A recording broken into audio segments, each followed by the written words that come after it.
And we are live, WrestlePurists Podcast, episode 99, hosted by myself, Charlie. We have a bit of a special guest today, Phil Lindsay, world famous from Grapsody, World Fightful, famous. Bleacher Report, etc., etc., etc. Many accolades in this business. We're very happy to have him.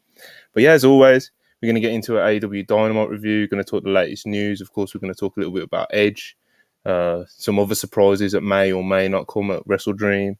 And like I said, any other news and updates that's worth getting into. First things first, please like, subscribe, super chat any questions, any takes, anything like that. We'll read them out. Please hit the notification bell as well. And hope everyone's doing good. And I'm going to start with a special guest, Phil Lindsay. Very happy to have you. How are you doing today? I'm all right. It's very gloomy. I am chuckling to myself because I saw someone in your chat call me CM Phil. That actually used to be my Gmail account. Respect, you know. Good stuff, man. Good stuff. But yeah, we're Charlie. Yes. My Thursday usual. Mm-hmm. My fellow co-host. How are you doing today? I'm good. I feel like every time I'm on podcast at the moment, it's just like, yeah, just been applying for jobs. That's all I do at the moment. But Depressing. Keeping yourself busy. Yeah, keep trying to anyways. Yeah, been all right. Excited to talk about Dynamite because it was a very me episode. I don't think other people liked it as much, but I had a great time. It was a very Charlie episode. Like I did find, it actually came to mind like at some point last night when probably midway through the second Bucks match, where I was like, yeah, Charlie's probably having a really good time right now. You know? Good episode though. It was a good episode. Colorado, I believe it was, wasn't it? There was around about 3,000 people in attendance. You know, for the things that they got into, they made some good noise and stuff like that. So, yeah, man. AEW Dynamite Colorado. We opened up with. What did we open up with? We opened up with the AEW International Title Defense, Ray Phoenix versus Jeff Jarrett, and this was an interesting booking because it was a late booking on Twitter, and there was some people pop for it. Charlie, you'll know Alexia was one of them. You know, it was the match she literally asked for. Yeah. But a lot of people were kind of like, Jeff Jarrett again. You know, it's like we've kind of had our thrill with him. This man need. He's had a lot of title shots, hasn't he, Jeff Jarrett, Phil? Yeah, my immediate response was, how does this man keep getting away with this? I don't know how this guy keeps getting title shots, but he somehow keeps doing it. And every time he does it, I'm just like, Jeff Jarrett. And then I'll sit there and watch and I'm like, hey, man, hats off, man. The guy still got it. He comes out there, still gets the heat. He still works well, man. He has a serviceable match. And I thought this was good.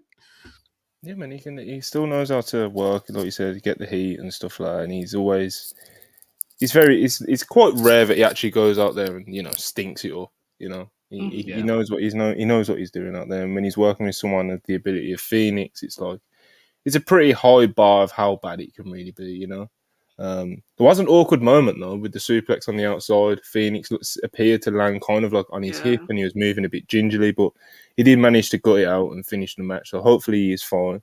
As there was a little bit of doubt whether he would get cleared for this match itself, and of course then that happened on the outside. So again, hopefully he's okay. Charlie, you like the opener? Yeah, for what it was, I do enjoy it. Like I feel like sometimes Tony Khan needs to not put Jeff Jarrett on my TV screen, especially like when you're announcing late matches.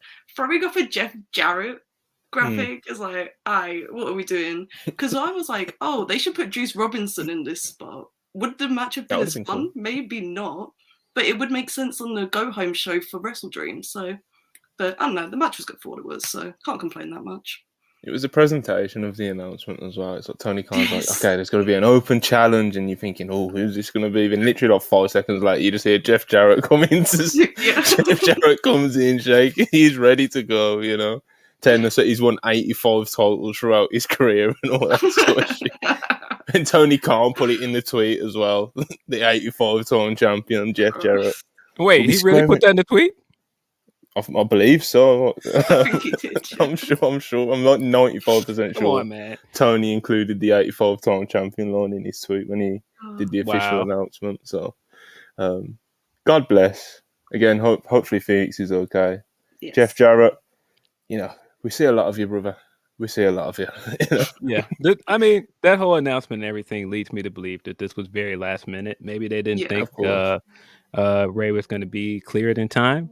And so, maybe they just needed somebody to step up. And your boy Double J was like, I'll be that guy. Because of course he was. Of course he was. He's like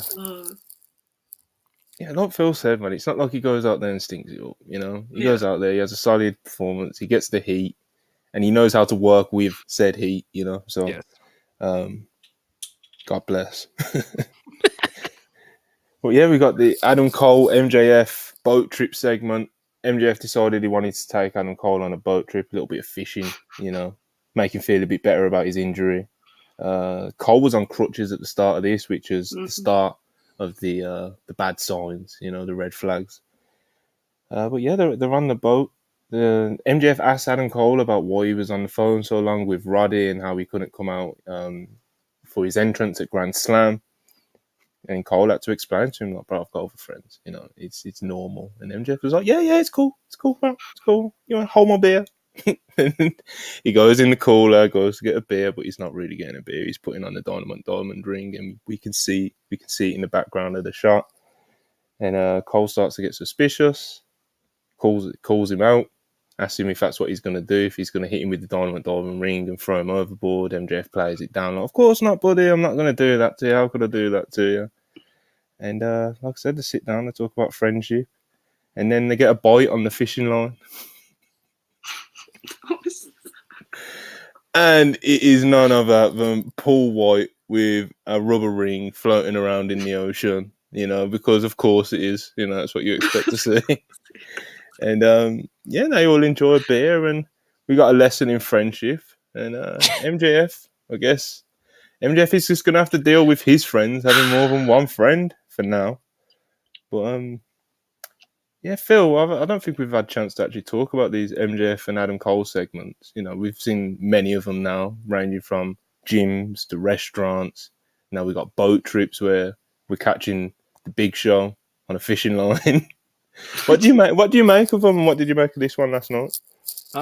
They can be very hit or miss for me. Sometimes they're very funny. Sometimes I'm just like, I could have done without that one.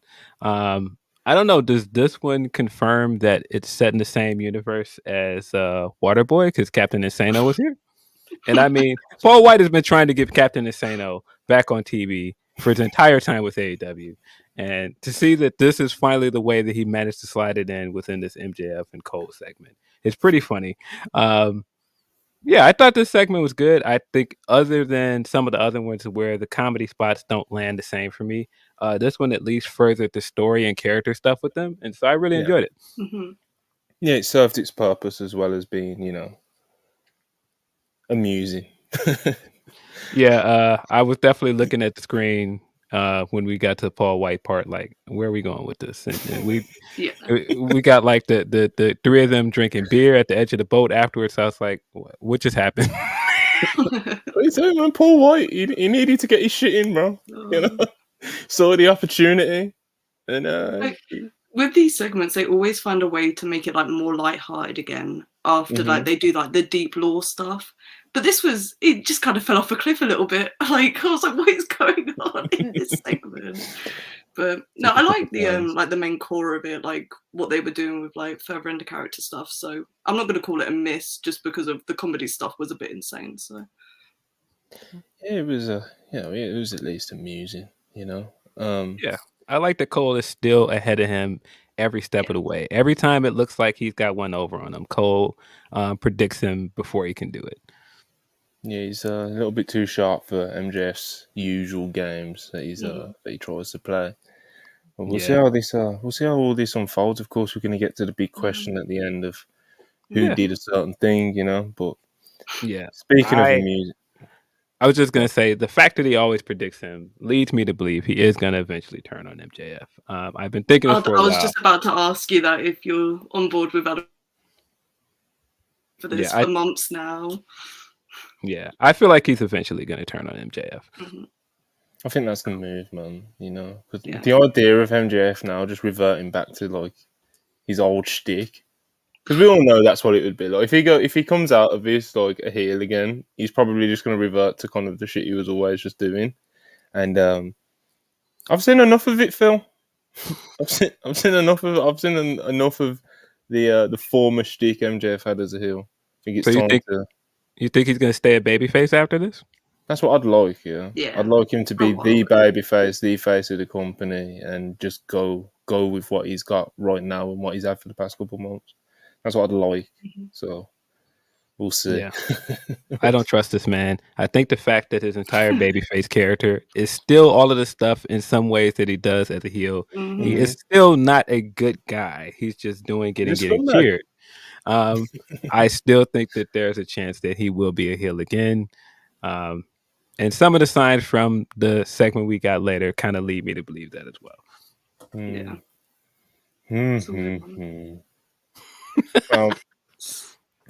I'm actually looking forward to getting into this next bit with Don Callis and Takeshita in Japan, because I thought this was a fucking unreal comedy. You know, we get this shot, you know, of Don Callis and Takeshita. Takeshita, of course, got his big leather jacket on. You know, what an aesthetic that is in the middle of Tokyo, Japan. And you know, the hunting down Kota Ibushi, which is, I'm already locked in at this point, you know. And then I think it goes to a break or something, and then we come back, and we get an in-ring promo with Don Callis, Takeshita, and Renee. And Renee introduces Don Callis, and we get all this heat. And it almost breaks Renee. Like Renee almost like laughs at it, like the amount of heat that she's, and she even like brings attention to it. Like I can almost not hear anyone over the boos. And Don Callis, you know, he does his heel shtick, etc. He introduces Sammy Guevara. He comes out. He's got a new Titantron, a Scarface inspired Titantron, and he comes out and he cuts his heel promo. And I thought the message in the promo was actually pretty solid. You know, obviously Sammy Guevara promos, the delivery is always going to be, you know, here and there. But the actual, like I said, the actual content of what he was saying, I wasn't mad at it at all. You know, saying that Jericho is selfish and he was holding him down. And before Jericho, he was winning championships and stuff like this and that. And, you know, I guess you can believe that, you know, and that's always, I think, a big part when someone goes through a heel turn like that. So, yeah, Sammy Guevara gets his heat, and this is when it just gets incredible for me, you know. My favourite part is almost like Don Callis. He points our attention to the Titantron, and he shows us what him and Takeshita got up to when they went hunting for Ibushi in Japan. And they're outside Ibushi's dojo, and it starts almost like, have you seen the Family Guy parody of Jackass where it's like, hey guys, I'm Stu Griffin, I'm going to beat my dad's ass all day today? Yes.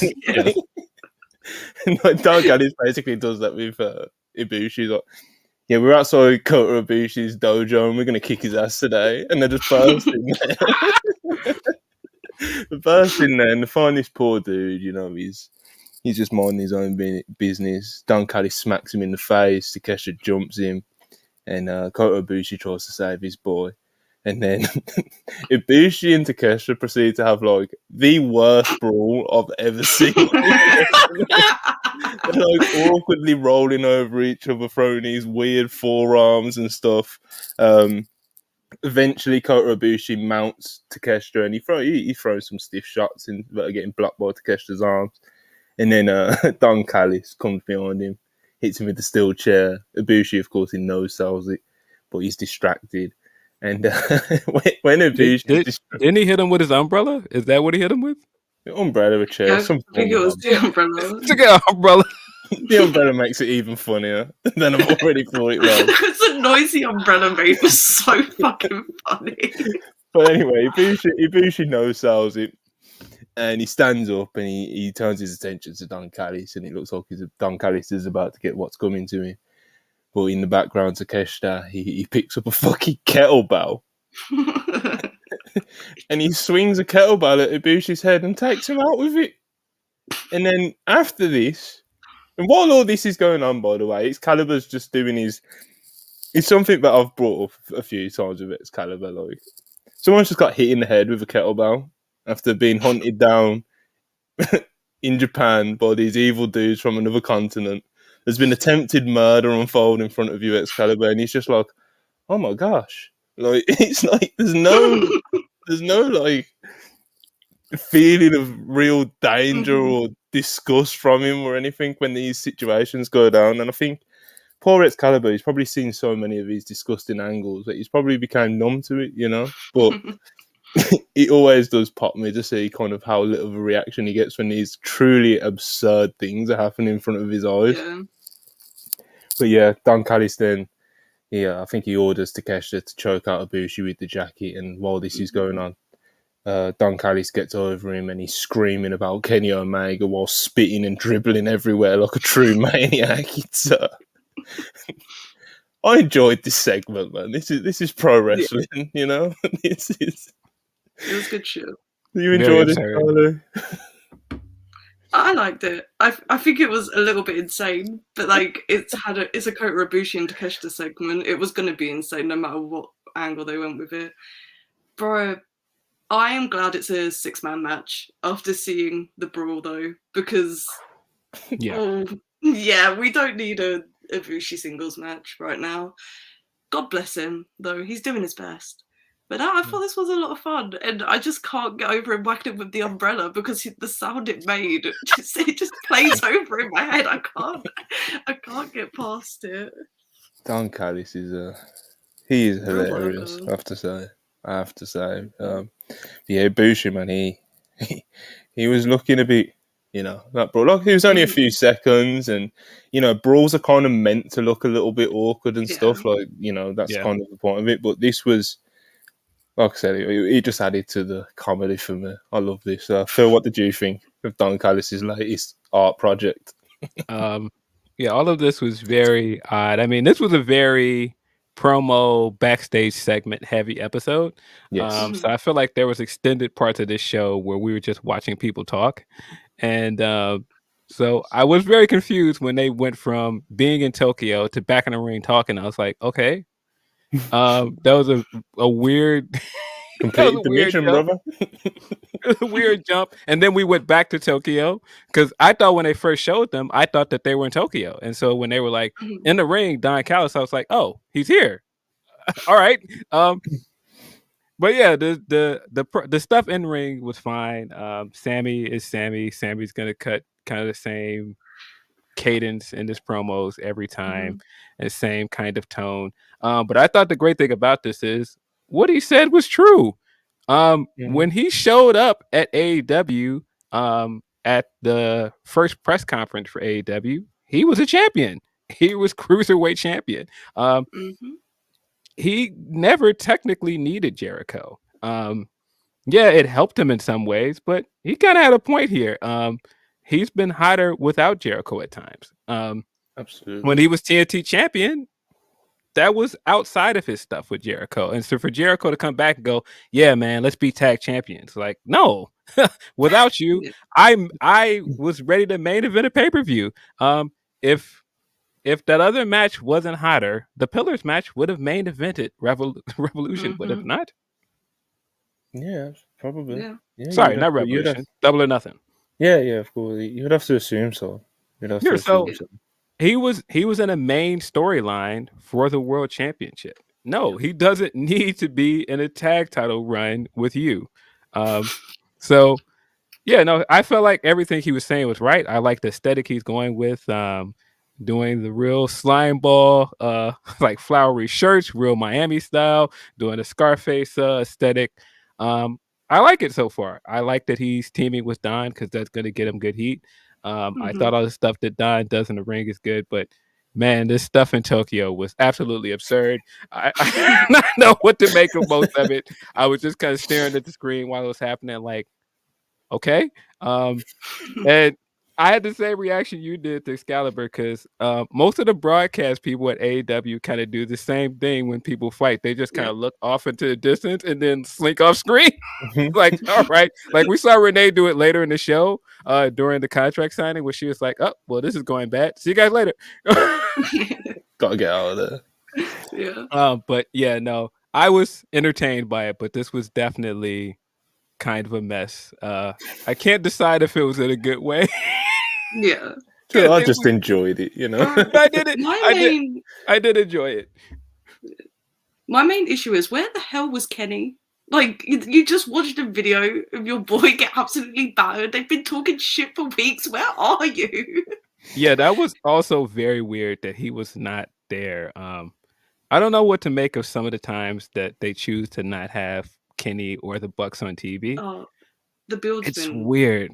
I ask myself I have that opinions. a lot as well. You know, where's Kenny Omega? You know, he's, in an ideal world, all three of them would be there live every single week, at least for Dynamite. You know, in a super ideal world, they'd be on. You know, they'd be there live, available for Dynamite, Collision, Rampage. You know what I mean? But not necessarily on every show. You know, I'm sure Charlie would enjoy that, but.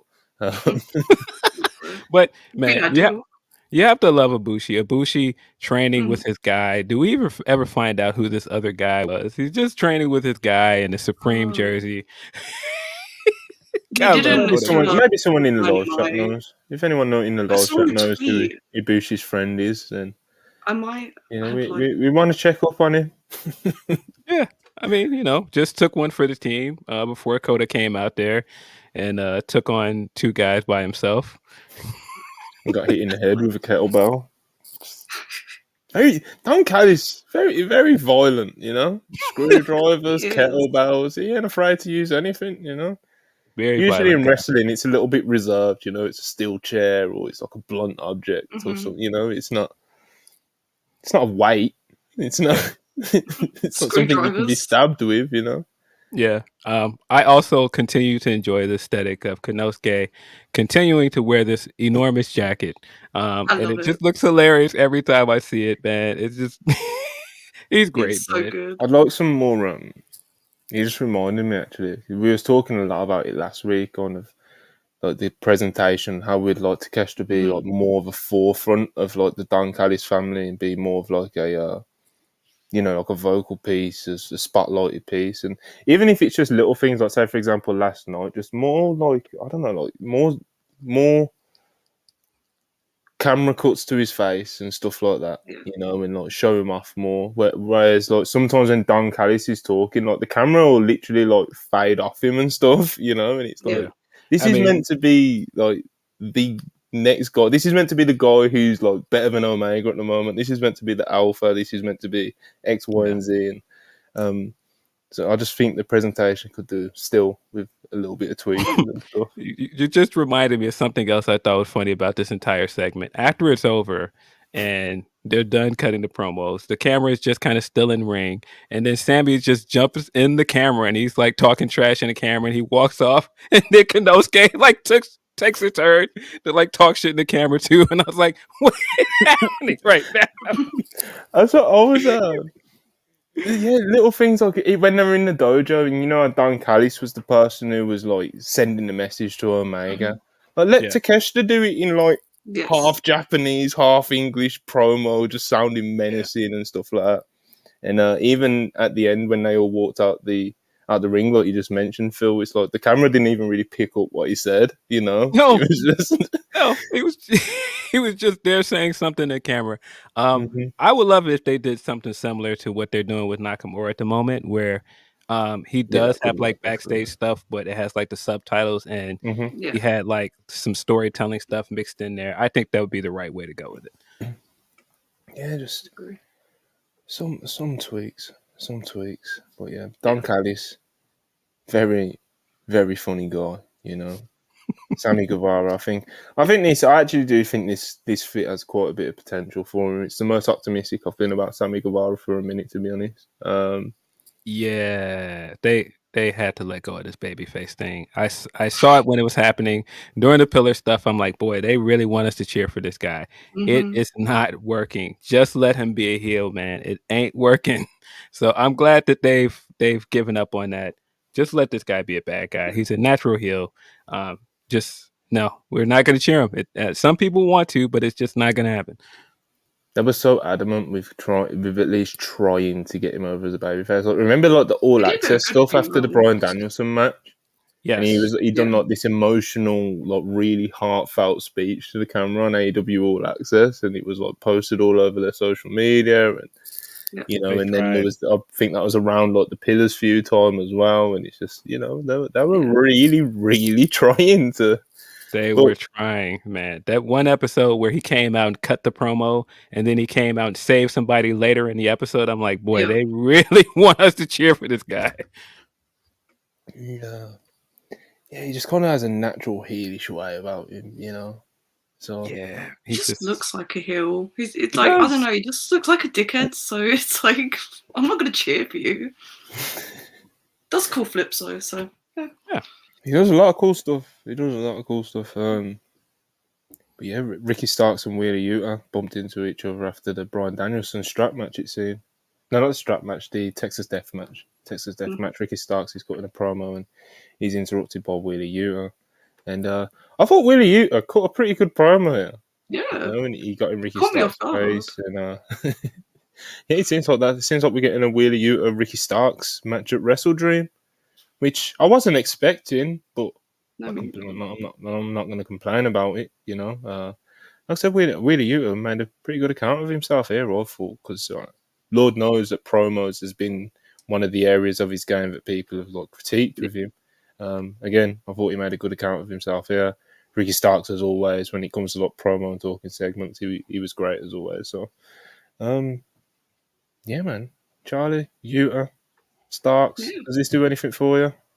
I really like the Yuta promo because, the last time I feel like I really listened to him cut a promo is when he went toe-to-toe with MJF in New York. That's the one that I remember, and I was like, he's not great on the mic, but he was really good here. I thought he's done a lot of work to improve it. I'm not a big Starks fan, but I am interested in this match to see how it is in that and how they work together. I feel like Starks, he's as good as his opponent, and I think Yuta's really good, so it'll be alright. I think it'll be good. Yeah, man. Starks definitely. He does have a knack of being able to kind of just hang at the level of his opponent, or whether that's Bryan Danielson, which we've seen most recently, or whether that's someone obviously not quite on Bryan Danielson's level because who is, Yeah. But yeah, Phil, Wheeler Yuta, Ricky Starks, does this do much for you? I thought the segment was really good. I think this is a good way to keep him on a run of being on pay-per-views after you just had pretty big, massive feud with CM Punk / Bryan as his replacement. And so I feel like you've got to keep him on TV. You've got to keep his momentum going. So I think this makes a lot of sense in a lot of ways. I'm very curious to see what they do after WrestleDream with him. Yeah. Yeah, that's kind of, it's always what next, isn't it? With AEW. Yeah. It's especially when someone's had such such moments, like you just said. He's literally just been feuded with CM Punk, then Bryan Danielson, all in the space of this one feud, Yeah. So got a lot of heat, and he performed in all those matches, man. Yeah. Especially the Bryan ones, Is it fair to say that Ricky is so far the only person that has benefited from being an Owen Hart Cup winner? I feel like so far, yes, his Owen Hart Cup win definitely propelled him in a different direction. It started the heel turn. He got a pseudo title match out of it. So I feel like he's the most successful Owen Hart Cup winner so far. And so I hope that they keep that trajectory with him. Yeah, definitely. I 100% agree because the other options are Adam Cole and Britt Baker, who never really needed it, No. especially Britt at the time. And then, this year we've had Willow, which, she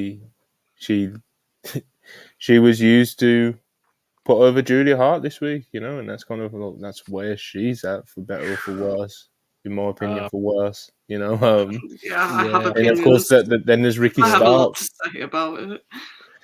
And then there's Ricky Starks, who, as you've just laid out, Phil, has had a really strong run in the past few months, and hopefully it can continue because he's been doing some good stuff, man. He's been doing some good stuff, and I think I've spoke about it on other pods with a few other of the guys. It's, you know, you've got the three up and coming heels who are quite young-ish in AEW. You've got Starks, you've got Swerve, you've got Jay White, who are all doing pretty significant stuff at the moment. You know, obviously Starks going from Danielson Punk to Yuta, of course, is a little bit of a step down, to say the least. But you know, it's not like he's fell out of focus. And like you said, Phil, it's good to kind of keep some momentum going. You'd expect Starks wins this one. Yeah, we'll see what happens. We'll see what happens.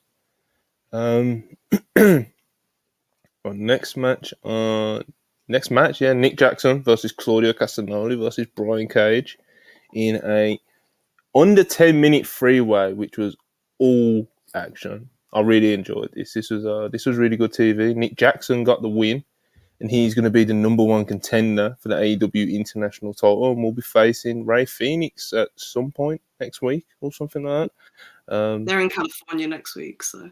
Oh, of course they are. But yeah, Nick Jackson, man, he's so good. Nick Jackson in a singles. It's just like a prolonged hot tag, you know. Yeah. It's just all boom, boom, boom, boom, boom, and the crowd's behind it, and he's doing cool big spots, etc., etc. And Brian Cage was great in this, and Claudio's fucking Claudio. You know, it's like it's my favourite match on the show comfortably, and under 10 minutes, all action, good stuff. Nick got the win. Charlie, I'm sure you was very happy with this one. I actually didn't expect Nick to get the win here. But it does make sense because they're in California, and you know the Bucks love to wrestle their friends in their home state, so he's wrestling Ray Phoenix next week. But no, oh my god, when this match graphic dropped, they finally circled back and did Nick and Claudio in a singles match together, which was like, we're how many months removed from this feud now? But no, I was very happy about it. And Brian Cage really showed out here. I actually think he had a really good performance in this match. Yeah, he did. He didn't look out of place with Nick and Claudio, but I loved this. I've watched it twice already. It was so good. It was so much fun. Yeah, man, Brian Cage he's on a roll, man. He's on a roll. Maybe it might be time to give him some wins. You know, give him some wins, build some credibility up again. You know, he's always going to be a certain level of credible because look at him. You know, but of course, you know, to a certain extent, we do care about the wins and losses. And Cage, man, maybe it might be time to reward him with something. I don't know what. Like, I'm not saying he should be in there with MJF or anything, but something, you know. Yeah. Phil, you like this one? Yeah. It was funny when you were getting ready to announce. He was like, "Oh yeah, there's some wrestling here." He had some matches. Yeah, I felt like once we did finally get a match, because we did go like an extended period with like all of the talking. Once we did get a match, it was all gas. I thought this match was very good. Like you said, Brian, I feel like kind of stole the show in this match. Like surprisingly, some of those catches he got into the big moves were fantastic. He looked great. I mean, we expect this much from Claudio. We expect Nick to come out there and have like a showcase every time you give him a singles match. But I thought Brian hung in there really well. I thought he looked really good. I'm surprised they didn't keep him with Big Bill. It seemed like that tag team was like gaining some steam. So I was surprised they broke it up and just put him back in the Mogul Embassy. But I don't know. I feel like you're right. They should do something with him. I'm not sure what it is, but every time he gets an opportunity, he knocks it out the park. Yeah, man. They didn't officially break up on screen, so I guess they could circle back to it. Like, I don't think fans would be opposed to it at all. I would love them to be a full-time tag team. I thought they were great when they were doing their bits together. So, I guess it all depends on the Stark stuff, doesn't it? Like Big Bill is his heater at the moment, so. Yes, and Starks and Brian Cage have history, so. They do. I forgot about that. Yeah, they do. But yeah, this was really good. I think Nick was the right winner. I think you're going to get a great match out of that. Yeah, I was here for it. Nick always cracks me up when he walks out for whatever reason, when he walks out alone, I noticed just the way he stands and walks. It always cracks me up. It always looks like somebody like threw a big pot of hot water on his back because he's always like standing like, very upright. It cracks me up every time I see it. Oh, he's so funny. Also, you can tell this match was not planned because of his shoes didn't match his gear and he didn't have the headband on. So this was a very throw together thing, I think. Yeah, I think Brian did notice Alvarez that. mentioned. I think Brian Alvarez mentioned it on Observer Radio. Like he got there and he was like, "You're wrestling a match," and he was like, "Shit," you know. Wow. But yeah, there was a lot of last minute things thrown together on this show. But Genuinely, this was a good one. like Matt's backup gear that he wore out there. To be honest, It did. Suppose, yeah. We kind of got a headbandless Braun appearance tonight from Nick, man. He showed out. Nick Jackson's hair, bro. He's fighting. Moving on. He's fighting. Next topic. I refuse to discuss this. He's fighting. That's hilarious. God bless, man. I love Nick Jackson, though. He's my favourite book. He always has been. And I thought he put in a great performance. They all did, of course. Going to take a little break to do some super chats. So keep any super chats coming. We're taking a little break now to go through. We've got like 4 or 5 of them. Zaid Natty 199. Appreciate it very much. Kind of wish we got Kenny versus MJF for Full Gear. Yeah, man. Kenny Omega versus MJF is. I think that could be really good money for AEW. To be honest, something I've wanted to see Kenny do for quite a while. To be honest, like pretty much since he came back. Like I know he left, like dropping the title, and I can understand being a bit of like skepticism behind being like, okay, when he comes back, we're not going to throw straight back into the title scene, but. I probably wouldn't have been mad at it. You know, he's Kenny Omega after all, you know. To be at Full Gear, I wouldn't have been mad at all. Yeah. It felt like that was the direction they were going in until the Adam Cole stuff, and I feel like they've pivoted away from it since then. So I'd be very interested to see like who are his next few challengers now that Adam Cole's out. Well, we've got Jay White obviously on the horizon, but I think that's the last one. He was taken out by the Mystery Men, so we'll see. You think he's only going to defend it one more time before this year's over? Yeah, I think Jay White's winning though. So, I know it's a topic of conversation because I go back and forth on it myself a lot, but I don't know. I kind of think it's time. Wouldn't be mad at it. I love Jay White, bro. So do I. And I want to see him with a belt. It's like not even a knock on MJF, really. I just think it's time for Jay White to have the belt. Yeah, man. I think there might be one more defense on the way. You know, it might be something like like the Samoa Joe feud was kind of like, it was like a couple of weeks, like something like that. You know. Yeah. Or maybe, I don't know, maybe he ends up Roddy, maybe a little match with Roddy or something. I'm sure you can make that reasonably believable, especially with everything that's been going on with the Cole stuff. So, I don't know. The Kenny match is definitely something I've been wanting for MJF's title reign. Darren Walker, £5. Appreciate you as always.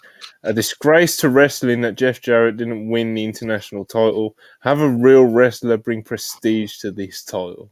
You're a big Jeff Jarrett fan, Darren Walker. You always have been. So I don't quite co-sign this. Good to see you, Darren. Thank you for the super chat. Darren is back again with £5. Appreciate it. Nice to see you, Charlie. I'm sure she's happy. The Hung Bucks are the new ROH 6-man champs. I know she wants a best of 7 series with the Dark Order. That's spiteful, Darren. I thought we were friends. He had you in the first half. He did. He got me good. Maybe I shouldn't have said anything about Jeff Jarrett. You got to watch how you talk about Double J, Will Chisholm, appreciate you as always, brother. $5. With this new era of AEW, how would y'all make Rampage a show that the fans need to watch rather than the child no one cares about in the family? That's definitely a way of putting it. It hasn't been that bad recently. It's been better. It's definitely been better. It's not quite where I'd want it to be for the 1 hour wrestling show, but it's trending in the right direction at least. It's just you just got to get your heavyweights available to do it. You know, you just got to get the big names on it, bro. It's as simple as that. You know, and with Rampage sometimes they'll put one of the big guys on it. You know, you'll get just Mox, or you'll get just the Young Bucks, or do you know what I mean? So start, just kind of treat it like a third hour of Dynamite, because that's basically what it is to the live crowd anyway, and just keep it rolling. Make the Rampage main event just as need to see as the Dynamite main event, etc., etc., etc. So I think it's more just talent availability and stuff like that, and just being able to load the shows up with your talent. So people are watching, man. People are watching. I want it to be the Lucha show. Because that few week period where Will Hobbs was facing Penta and Rey Fenix on the Rampages, I was just like, bro, this is great. Just put all the luchadors on it, because I would it would be great. And I think it would be a good place for them to showcase how deep that roster actually is with different styles. Because everyone talks about the talent level, but no one talks about how many different styles that AEW actually has within their talent roster. So it'd be a good way to showcase it.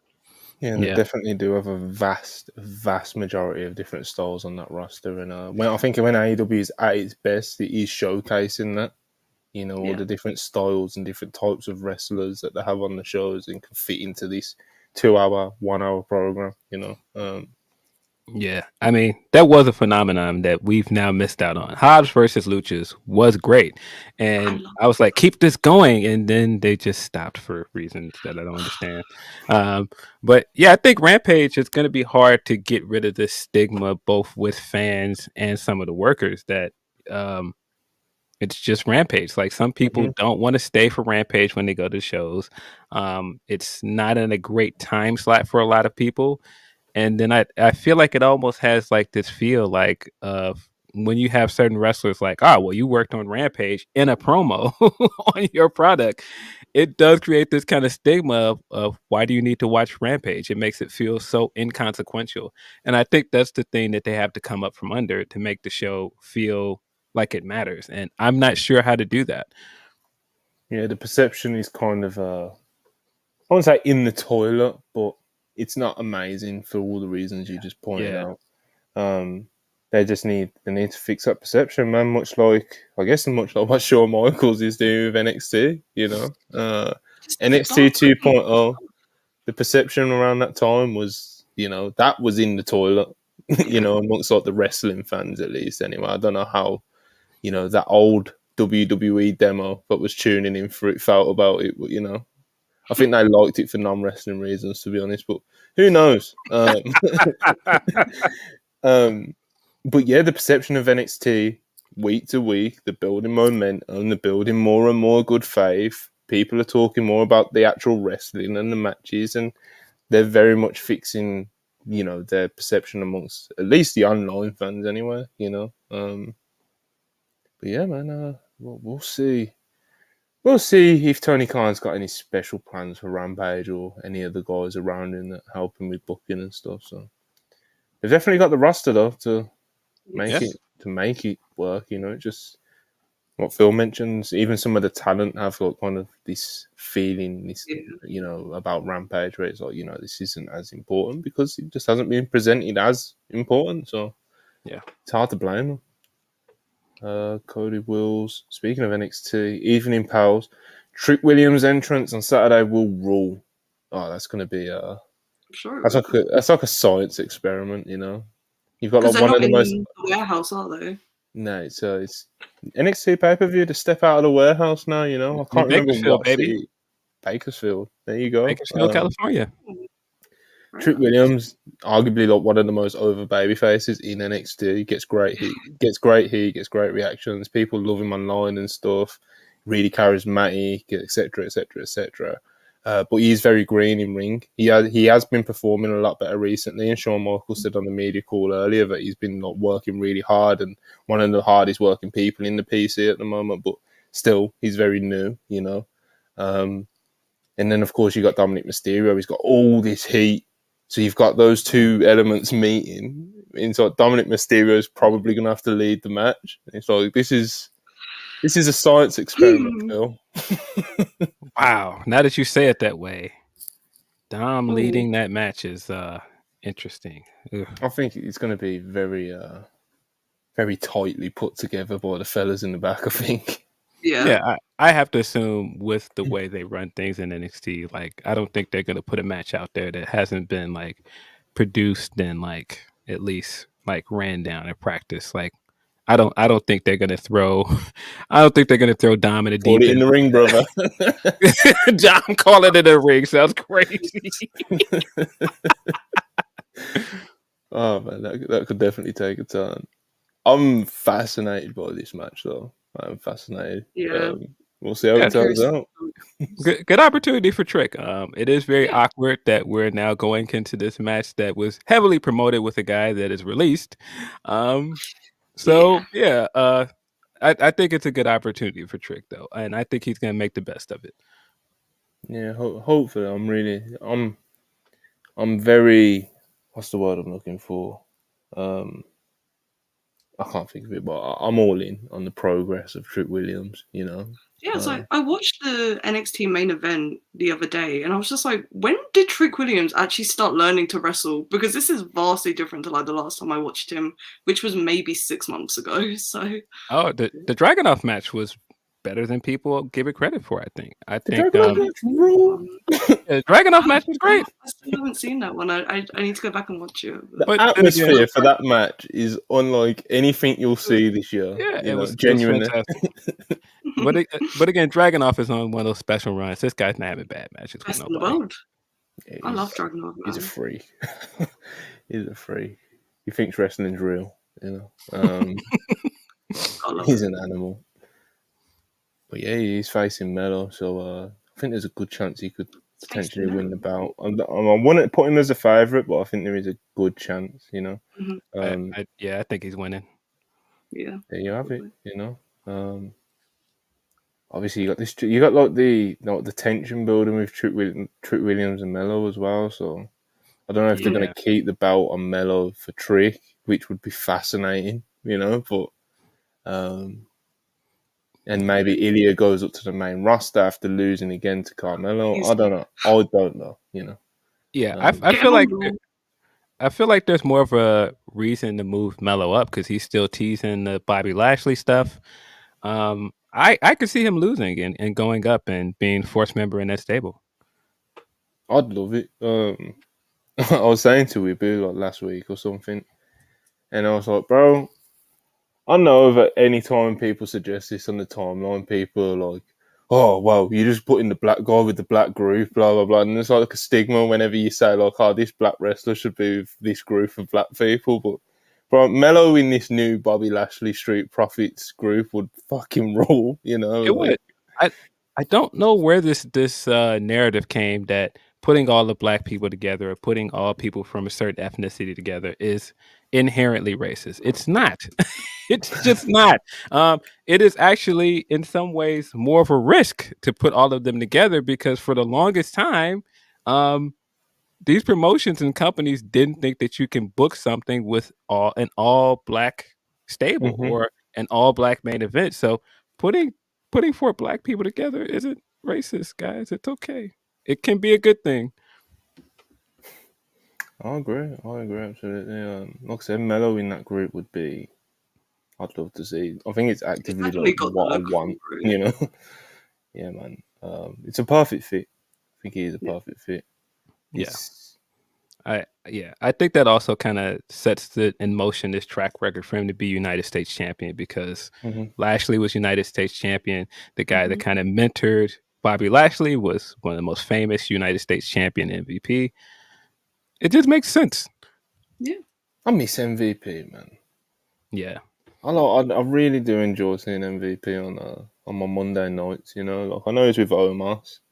It's kind of you get what you get these days, but MVP is good TV, man. Whoever you put him with, so I think he can still take a bump as well. So you know, we're I'd like to see a bit more MVP.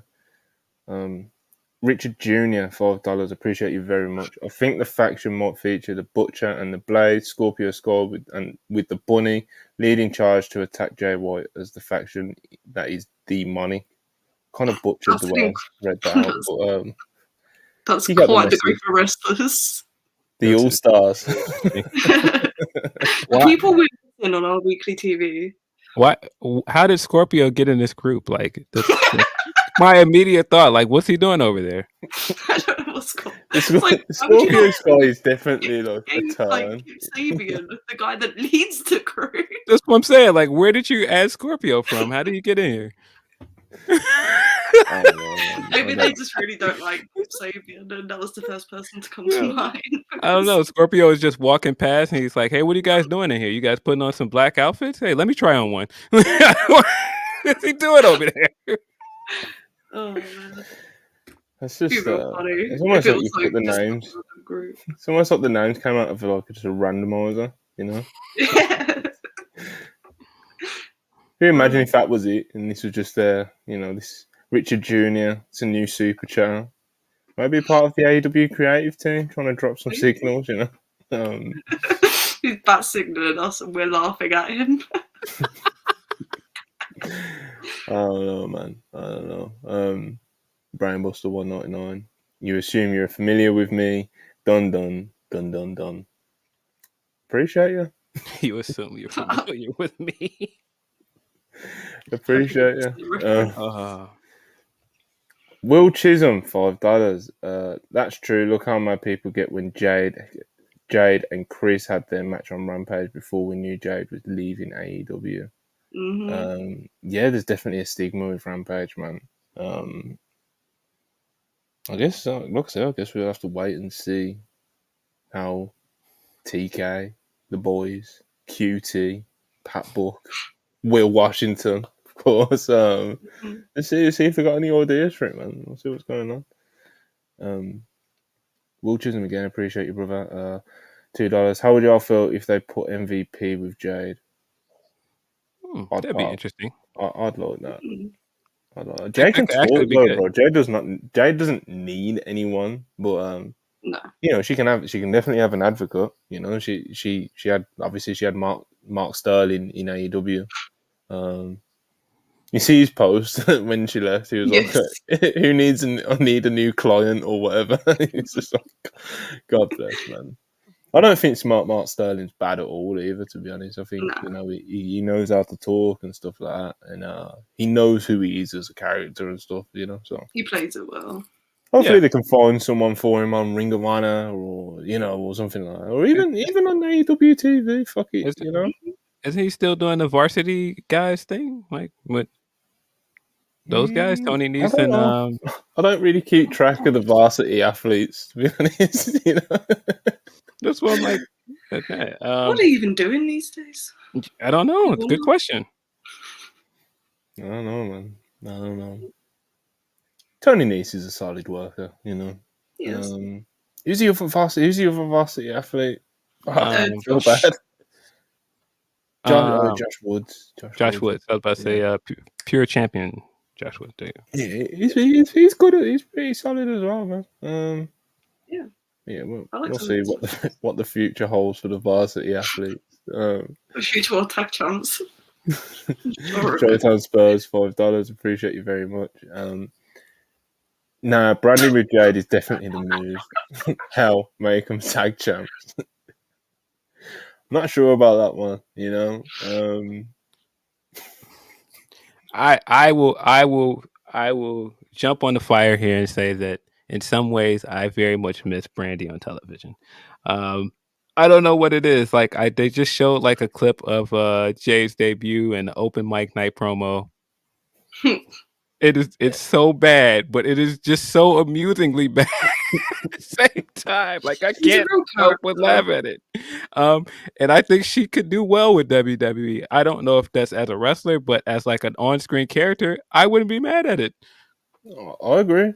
I actually agree. Like I wouldn't be mad at her being an on-screen character. Like, does she need to be a heavily featured, you know, on the roster talent on Raw? No, you know. Well, we can get something out of Brandy Rhodes in WWE. I'm sure there's things for her to do, you know. I'm managing Chelsea Green would be something.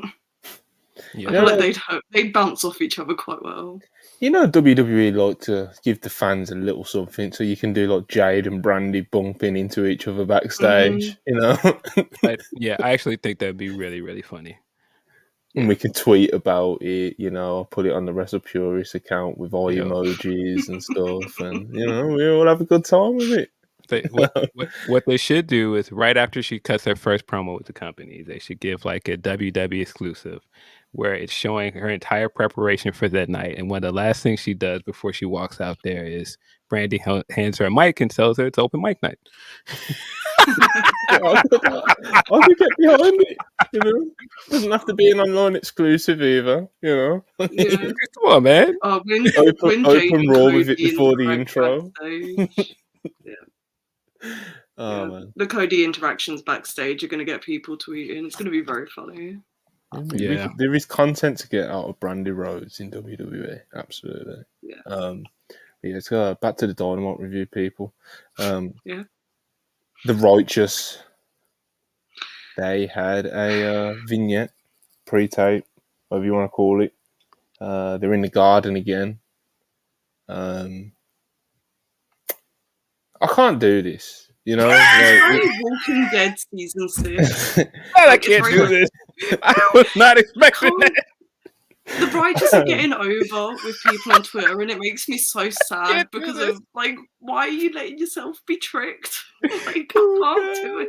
That's what I was going to get to, Joe. Like, I've seen some people are starting like more so to kind of warm to them. From what I've seen from the people I follow on Twitter, obviously it's very, you know, unique to me what I see on my timeline. But it does seem like people are kind of warming to them with these past couple of vignettes.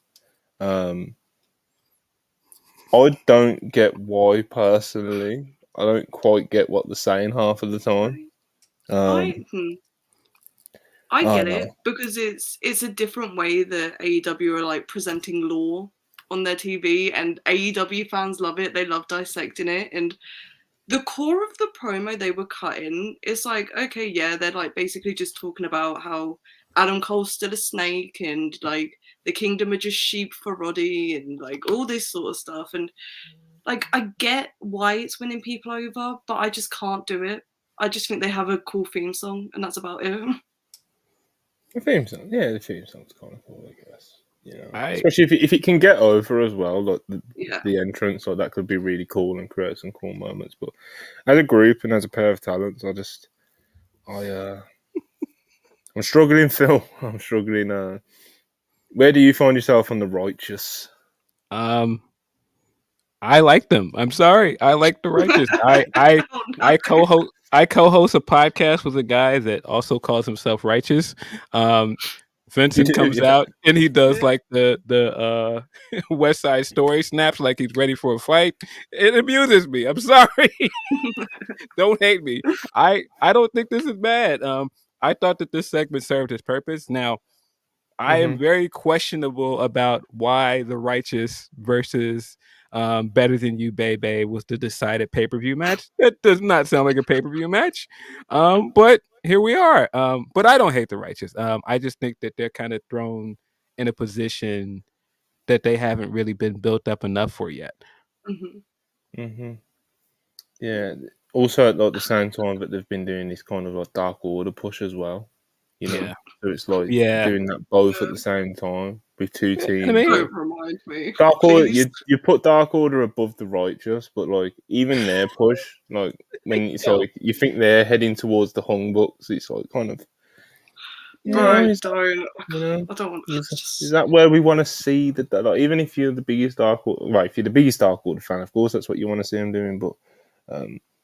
Even if you're like somewhat indifferent on Dark Order or the Righteous, it's like, are these the feuds that they really should be in with the world champion and the top story in the promotion, and then the Dark Order, of course, with the EVPs, the elite. I don't know, man. Yeah, and I think that's kind of the problem that this doesn't. It's not that I dislike either of those teams, because I mean, Righteous and Dark Order had a good match at the last Ring of Honor pay-per-view. There was weapons and hot crowd. I wasn't mad at it, Phil.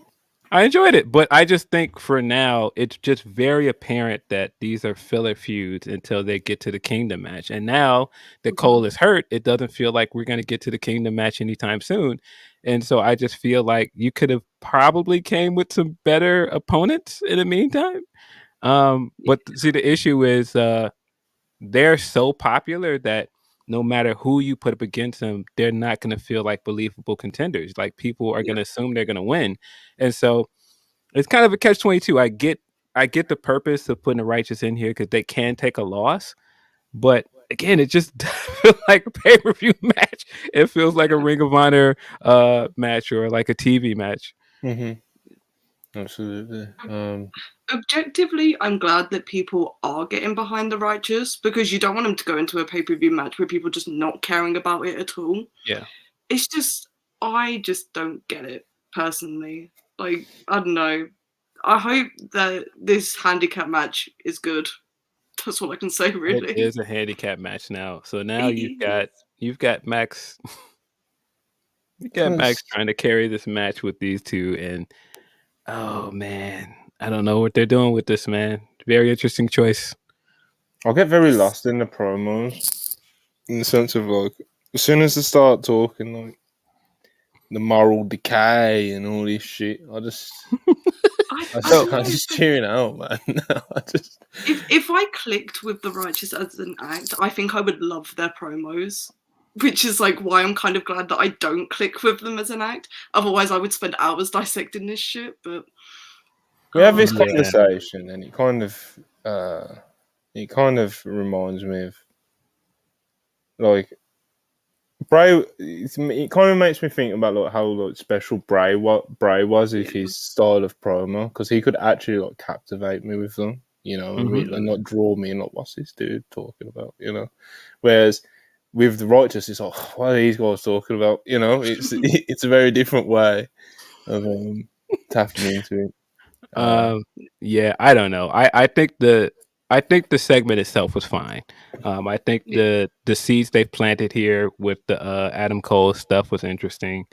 But I just don't know what the end game is for this, because you're gonna put the belts on the Righteous now because it's a handicap match, or are you now gonna have MJF beat this team by himself and essentially bury them? Yeah, I tweeted it. I tweeted it on the main account for some reason, but bro, I don't care if Roderick Strong, the Kingdom, Jay White, the Bullet Club all come out with fucking AK-47s and shoot Max in the head. The Righteous cannot be pinning the world champion on pay-per-view, bro. I don't care what happens, how it happens.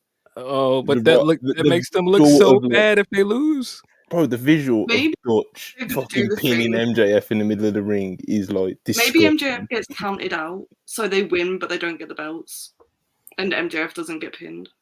Yeah, I'll just have MJF winning I'll just have MJF winning about. Yeah, I would just have MJF win as well. Monty's just like, nah, just stack them up on top of each other, have them pin both.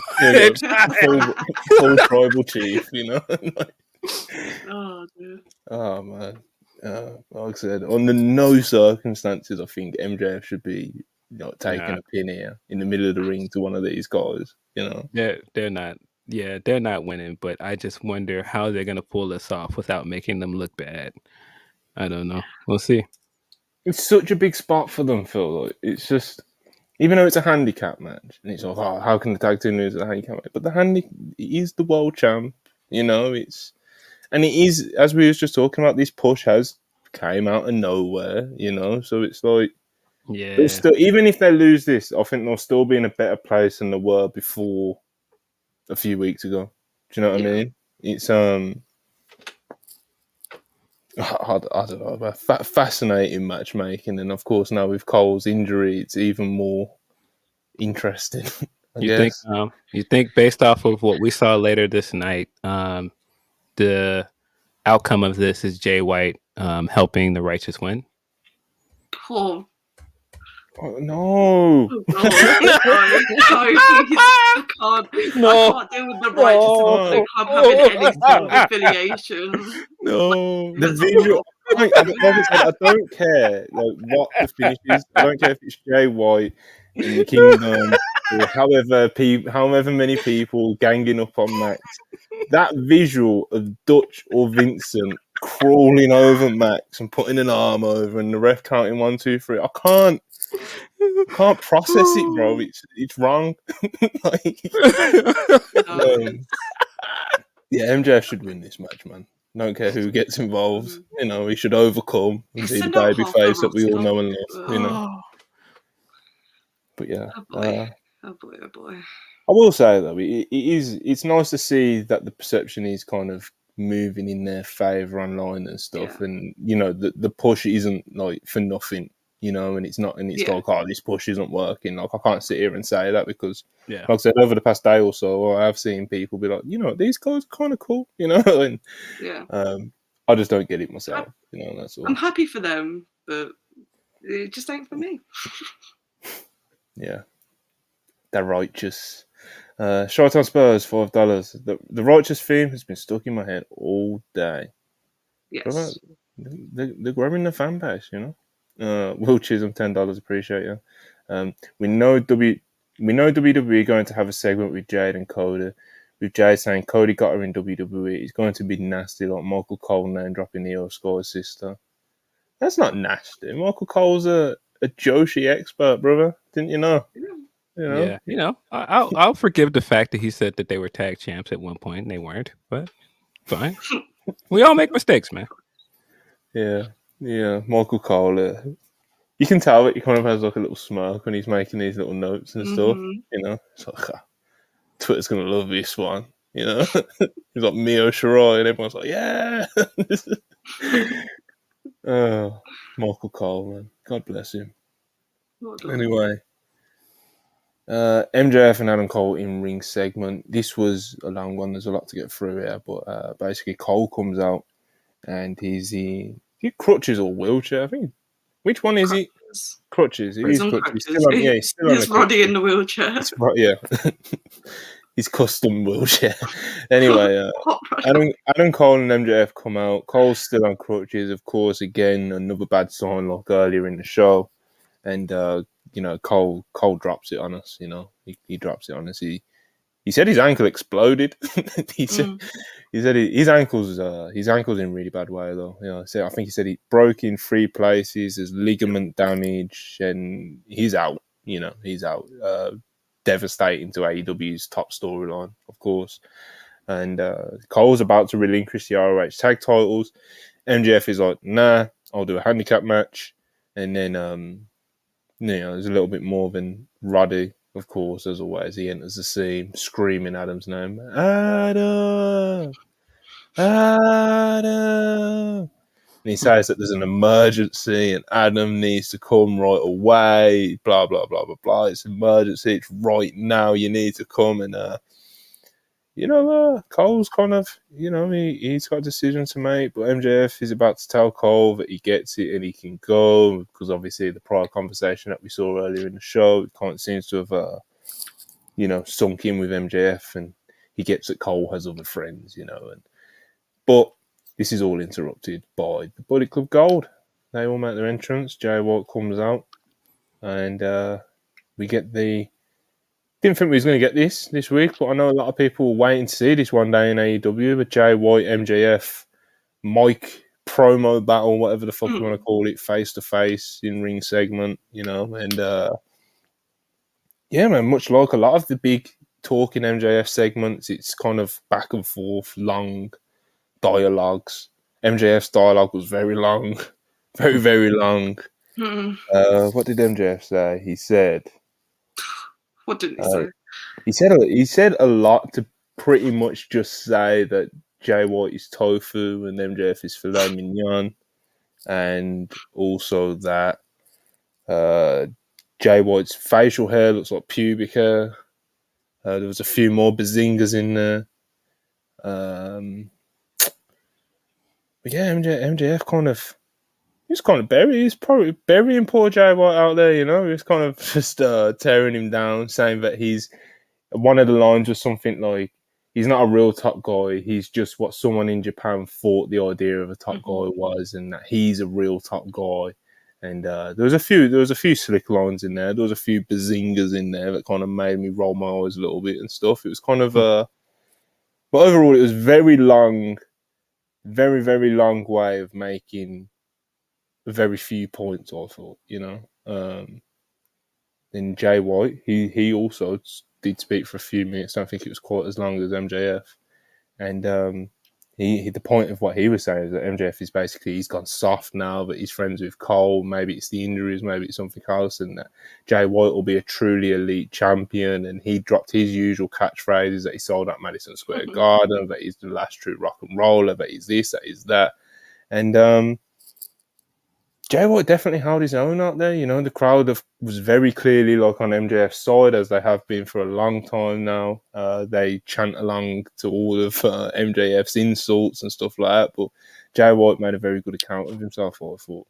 I actually liked his promo work quite substantially more than MJF's in this, because just MJ, like, it's the bazingas and stuff, man.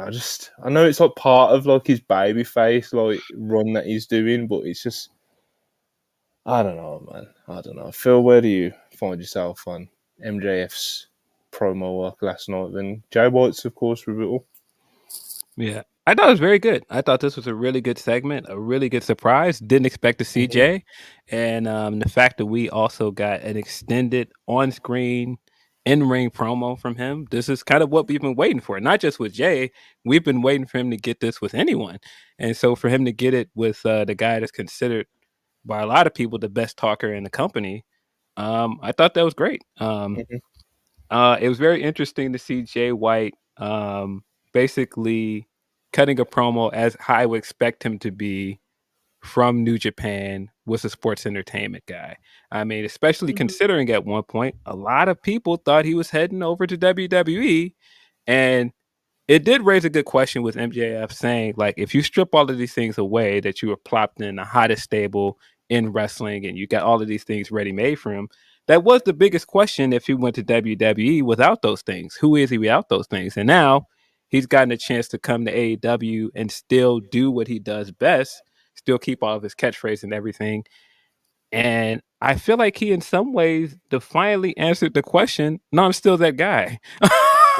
And I thought both of them cut very good promos. Both of them made good points. I didn't agree with a lot of the tofu stuff because it feels very much like an American fan that did not watch Jay White's run in New Japan's response to Jay White. Like, what are you anyway? Probably you're just kind of boring.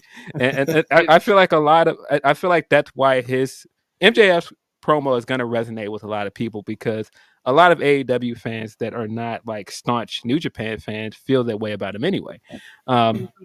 So I didn't think MJF cooked at all. I thought that he was just saying what he thought other fans would think. But I thought in the interim of that, no, Jay is still Jay. And I think he made several points in this. And I think one of the biggest stingers is, you can say all this stuff now, but bro, he's wrestled Okada at Tokyo Dome. He's main evented Madison Square Garden. He's been on a big stage. Trying to make him seem like he's small time now is, no, it ain't working, bro. He's been on big stages. Yeah, there's another thing as well. It's like, like MJF likes to do like Twitter-based lines and stuff. Yes. He's talking about like, I'll get compared to this person and then this person and Jay White. But we all know MJF hates getting compared to Jay White and seeing people like compared. But it's like, that's the very thing that's like what we see, We're online, you know what I mean? Like, we're part of like the wrestling Twitter space, etc., etc. It's like, I don't know how many people watching this are really thinking, like, oh yeah, MJF, I've seen that too much as well. It's just, I don't know. Well, the funny thing is, I think that's what Max excels at. I think he excels at seeing what is trending online, what are wrestling fans talking about, and bringing that to television. I definitely think there are many wrestling fans that think Jay White is boring. And so I think some people were looking around like, nah, he's right. And that's why you see a lot of people that are like, nah, MJF cooked him. I don't think he did, but that's as somebody that's a Jay White fan. Yeah, absolutely. Yeah, I'm a big Jay White fan. I like MJF as well. It's just sometimes his promos can just go in directions that really do just kind of make me roll my eyes and think. He frustrates me because I think he's better than it. You know. Yeah. Charlie, MJF. I know you go back and forth every other week with MJF in his promos. What did you think of all this? Sometimes they really hit, and sometimes I'm just like, why are you doing this shtick that you've been doing for 4 years? And this was one of those weeks. The substance of the promo didn't really hit for me, but the thing is with MJF, because of the crowd love him so much, they always hit live. So everyone's just like, well, it hit live and the crowd loved it. So like, why hasn't it hit for you? And I'm just like, because the substance isn't there. He was just kind of chatting on without making any real point that like anyone that knows who Jay White is like knows how untrue it is and like how much he did over in Japan and like how much of a star he actually is. But and I get like not everyone who's an AEW fan watches New Japan. They don't know maybe like on such a deep level, but I don't know. I thought Jay White was leagues better with like the substance of his promo here. I think they both delivered it really well, and it was a really good back and forth. But like when it comes down to like what they were actually saying, I think Jay's was leagues better. So yeah, I think Jay's message definitely had a lot more substance to it because it was like, I think like when I was trying to recount it, then it's like, what did MJF really say? Like he called him tofu, said that he's got pubic hair on his chin. Whereas like Jay, even though he was talking for a good few minutes as well, like the point of his promo is that like, you know, MJF is getting soft. He's got these injuries building up. The Adam Cole thing is distracting him, and he thinks he's going to be like the real elite champion, etc., etc. You know what I mean? So just more substance. Maybe I read more into the subtext than that was actually there, but I think that line of him saying "All Elite Wrestling World Champion" isn't feeling so elite is a pretty pointed jab because I think a lot of people that have been waiting for Jay White to come there have been waiting for him to wrestle the elite. And I think in a lot of ways, he's looking like, hey, you're a good stand-in, but you're not Kenny Omega. Yeah, I could see that being like one of the layers to it, 100%.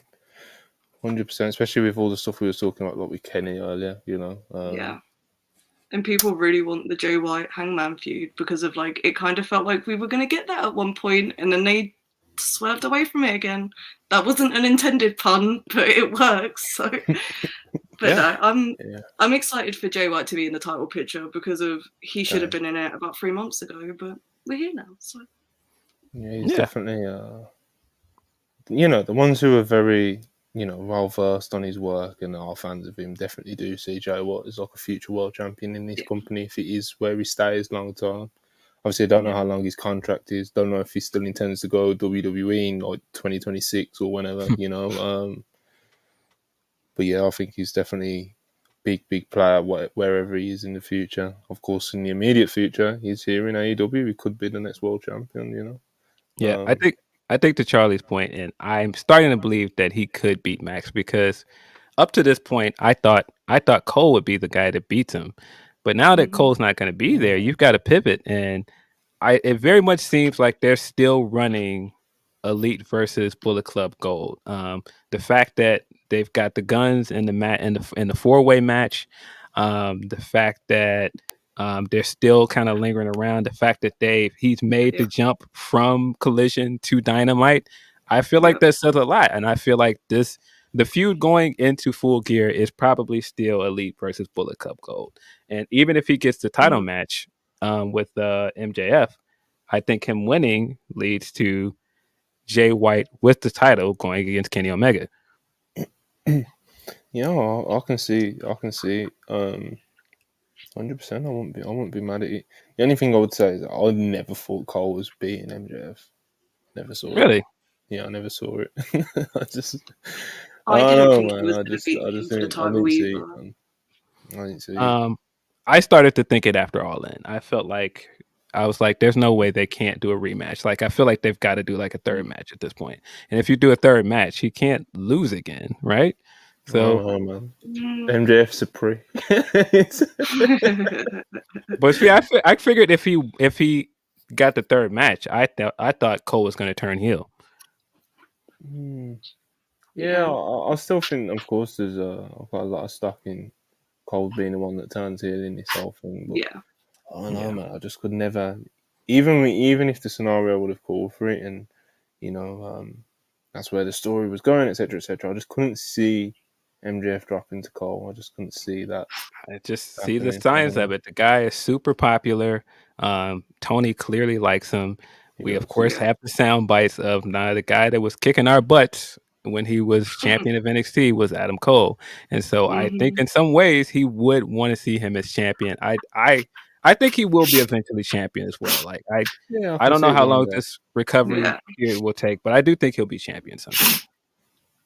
Yeah, he's had the shit kicked out of him with like those sort of setbacks as well. Charlie's dog having a little shake, God bless. But yeah, Cole's had some brutal setbacks with obviously this being the latest one with his ankle. Bro was in the middle of the ring, said he exploded. You know, that's never what you want to hear when you're in the middle of the top of the company storyline. You know. So I take it you also do not believe that this injury is a work, like some people seem to think it is for some reason, even though that he showed an X-ray and showed his very swollen ankle. I don't think it's a work at all. I don't have enough reason to think it's a work, to be honest. Yeah. Because then you would also tell me that they intentionally went into this pay-per-view and booked a handicap match with the right. I'm like, I don't know if you would work and get to that. I can understand some of the other reasons to work it, but you had a big pay-per-view match that you had set up. I don't think that you would work to get to that match. Yeah. Shout out Charlie's dog. She likes to make an appearance. Yeah. Fan of the righteous, I think. Oh God. Hope not. And this is a good point from Will Chisholm in Super Chat. $5 appreciated. With all these ROH champions on AEW, why the hell we can't get the ROH women's champion on TV? Do we have to pay Tony Khan to have her on? I address this like every 3 days. Yes. So I want to give you guys a chance to talk about it. Why isn't Athena on Dynamite? How do I say this? Tony Khan does not prioritize women's wrestling. He doesn't. It's just the truth of the matter, man. And I don't think that makes him a bad guy, but he does not prioritize women's wrestling. Yeah, I don't think it's. That's all I got for you. Yeah, when he was watching WCW Nitro and ECW, I don't think he was dreaming of booking 5-star women's matches. You know, it's again, it's not like I don't think he books like awful women's wrestling, but it's not focused or prioritized in the way that I would personally like to see. You know, so. But even with that said, it's like, bro, just give us a little Athena singles match. You know, I mean, she just gave you one of your best matches this year with Willow. She's been fantastic on Ring of Honor, carrying that show. Yeah. Carrying that show on her back. No, she should have been, at least, if you're not going to have her on All Out, I see no reason why she couldn't have been on Grand Slam in some way. The fact that they haven't done anything big with her, I think that is one of the big shames of Sheeta losing the belt, is that we did not get the Sheeta and Athena match that they were trying to tease towards on Twitter. Yeah, that would have been a great one. I'm pretty certain of. Yeah, more Athena, because she deserves it, man. She deserves it. Absolutely. We got Christian Cage and Darby sit down with Jim Ross, and Christian Cage, man, he's. It's the little things for me. It's like even the things like when he found out last week that it's 2 out of 3 falls match, he was absolutely disgusted. Then this week he was saying that he asked for it and it was all planned out, and he wanted to see if Darby was a real wrestler. But yeah, he brings up Darby's uncle that died in a car accident because he was drunk driving. He lost, I think he lost like a nephew or something as well in that accident. And he was just trying to push all of Darby's buttons. Tried asking him to bring all his family and Nick Wayne, and Darby wasn't having any of it. You know, Darby wasn't cracking. He did get a little bit weird when he started splashing water in his face, but you know, he was fired up. And Christian Cage got under his skin a little bit. Darby was like, no, he's not bringing Nick Wayne, he's not bringing his family, and he's told Christian not to bring Luchasaurus either, so we'll see what happens. You know, I know there's a lot of speculation with this match, a lot of rumours with this match of who may or may not show up. Yeah, man, I like this, and I guess we might as well talk about it. We'll talk about it a little bit. We'll talk about Edge directly after this, but yeah, Christian Cage, Darby, sit down. Charlie, did you like this? I did. I thought this was one of the better sit-downs they've done recently because they've been a little bit hit and miss with the JR sit-downs. The Kenny Omega one was something else. Excellent for main purposes, though. Excellent. Yes, yeah. I actually think like when Darby got fired up at the end and he was like scrubbing his face paint off, it's something we haven't seen from Darby before. Yeah. Like he doesn't like lean on it as a crutch, but it's like very much been part of his character like this entire time. So him like willingly just doing that because of something that Christian has said about him, I don't know. They've had really good chemistry on screen, and like their collision match was really fucking good. So I think their match at WrestleDream is going to be great. But no, I really like this sit down. Christian Cage has been fantastic. Like he's just been so good at everything he does. Yeah, Christian Cage, love the guy. Phil, you enjoy this? I did. I thought that this was one of the better sit downs as well. I think the thing that makes Darby click is that he feels like a real person. He doesn't feel like a wrestling character. And so I think the fact that he would willingly wash his makeup off, because you don't see a lot of wrestlers do that. It just drives home that he's a real person. And he just never feels like a wrestling character to me. And I think that's what I like the most about him when he does his promos. Even if his promos don't hit, I do think that he sounds genuine. Yeah, Darby's good, man. And Christian Cage is fucking phenomenal, especially in like situations like this. Like he's just a piece of shit, you know. But yeah, Edge. Let's talk about Edge. Of course, his WWE contract is said to be up at the end of this week, making him available for October 1st, which just happens to be the day that AEW is running this week's WrestleDream pay-per-view in Seattle. Christian Cage is involved in a big match. Title match. There's a lot of rumors. Apparently, people in WWE feel like he's on his way to AEW. I think that's been reported by a couple of places. What else have we got? He's been removed completely from the WWE internal roster. It came out a couple of weeks ago that he got removed from the internal roster. Then he was added back onto the miscellaneous list, and now he's been removed from the internal roster completely in WWE. So, it does seem at this point like his time in WWE is legitimately done. And of course, that brings, with his contract running out this week as well, of course, that's going to bring up the burning question that everyone's been assuming and making guesses about, it seems like the past, at least for today anyway, that is Edge going to show up at WrestleDream? I'm going to start with you, Phil. Where do you find yourself on this? I'm not sure. This felt like feels like they threw a pretty big tease out there with saying leave Luchasaurus at home, and this definitely set it up for if he is going to cheat to win this match and he does get help. Yeah, why wouldn't he act like, no, I'm not going to bring Luchasaurus? Sure, I won't bring him. I feel like that was a good tease. It also could be a red herring. I'm not sure. I think that we're going to get some kind of surprise. And I think the fact that Tony threw out this tease of new era of AEW, whatever that means, I don't think he's buying New Japan like some people oddly think.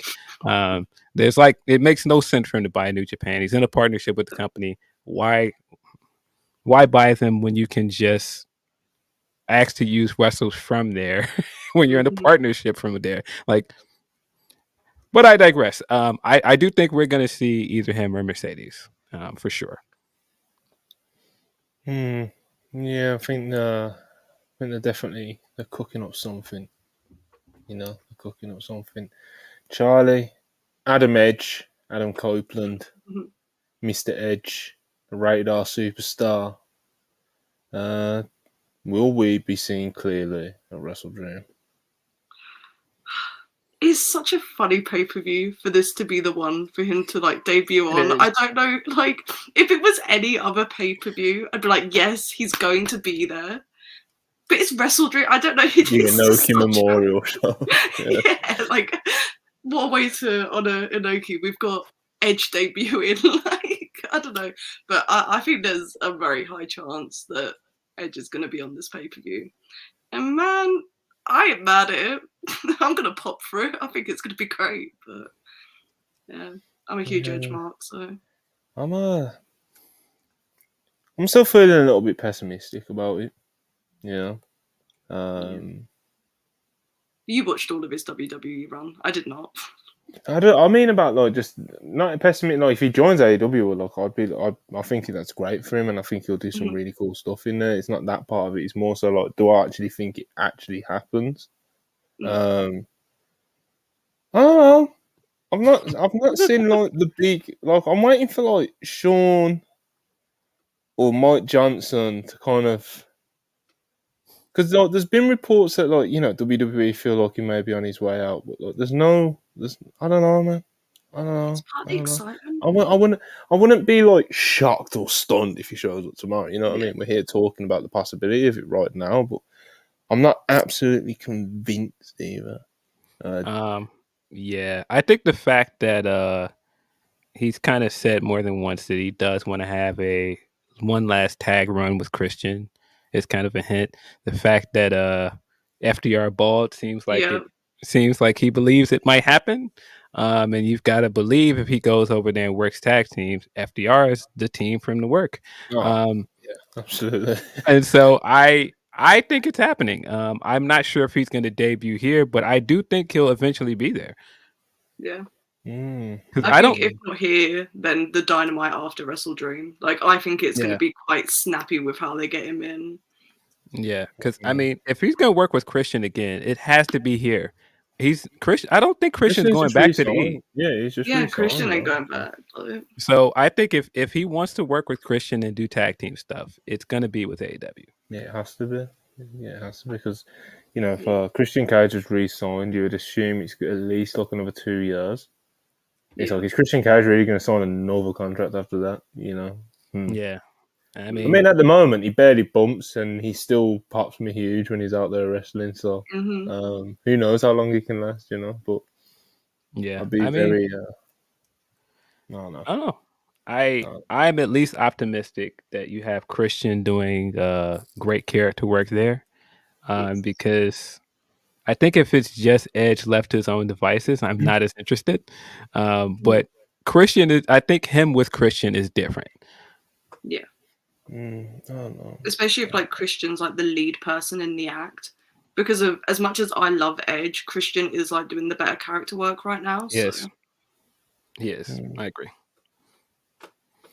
I mean, I don't know, man. A lot of people could be interpreting a few different things, different ways. I think it's DB, my brother in the live chat, said, according to Ibu, we'll see Edge and Monet at WrestleDream and Punk to WWE. Ibu's never explicitly said that, you know. He tweeted that something's happening, and then he followed it up with yes and that too. But he's don't put that on him, you know. I won't put that on him, absolutely not. And someone else, forgive me, said Meltzer all but said that Edge would be at WrestleDream. Meltzer's never said that. So earlier on today, he said that his contract's up at the end of the week, and he knows that people in WWE, as a few weeks ago, thought he was coming in. But, you know, obviously, I don't know if he said anything during while we've been live, but, you know, I like to think I keep pretty up to date with, you know, kind of like the reports and stuff like that, of course, with the WrestlePurists account. And no one's, like I said, I'm still waiting for that, like, that big, you know, like that, like, you know, AEW's in, I don't know.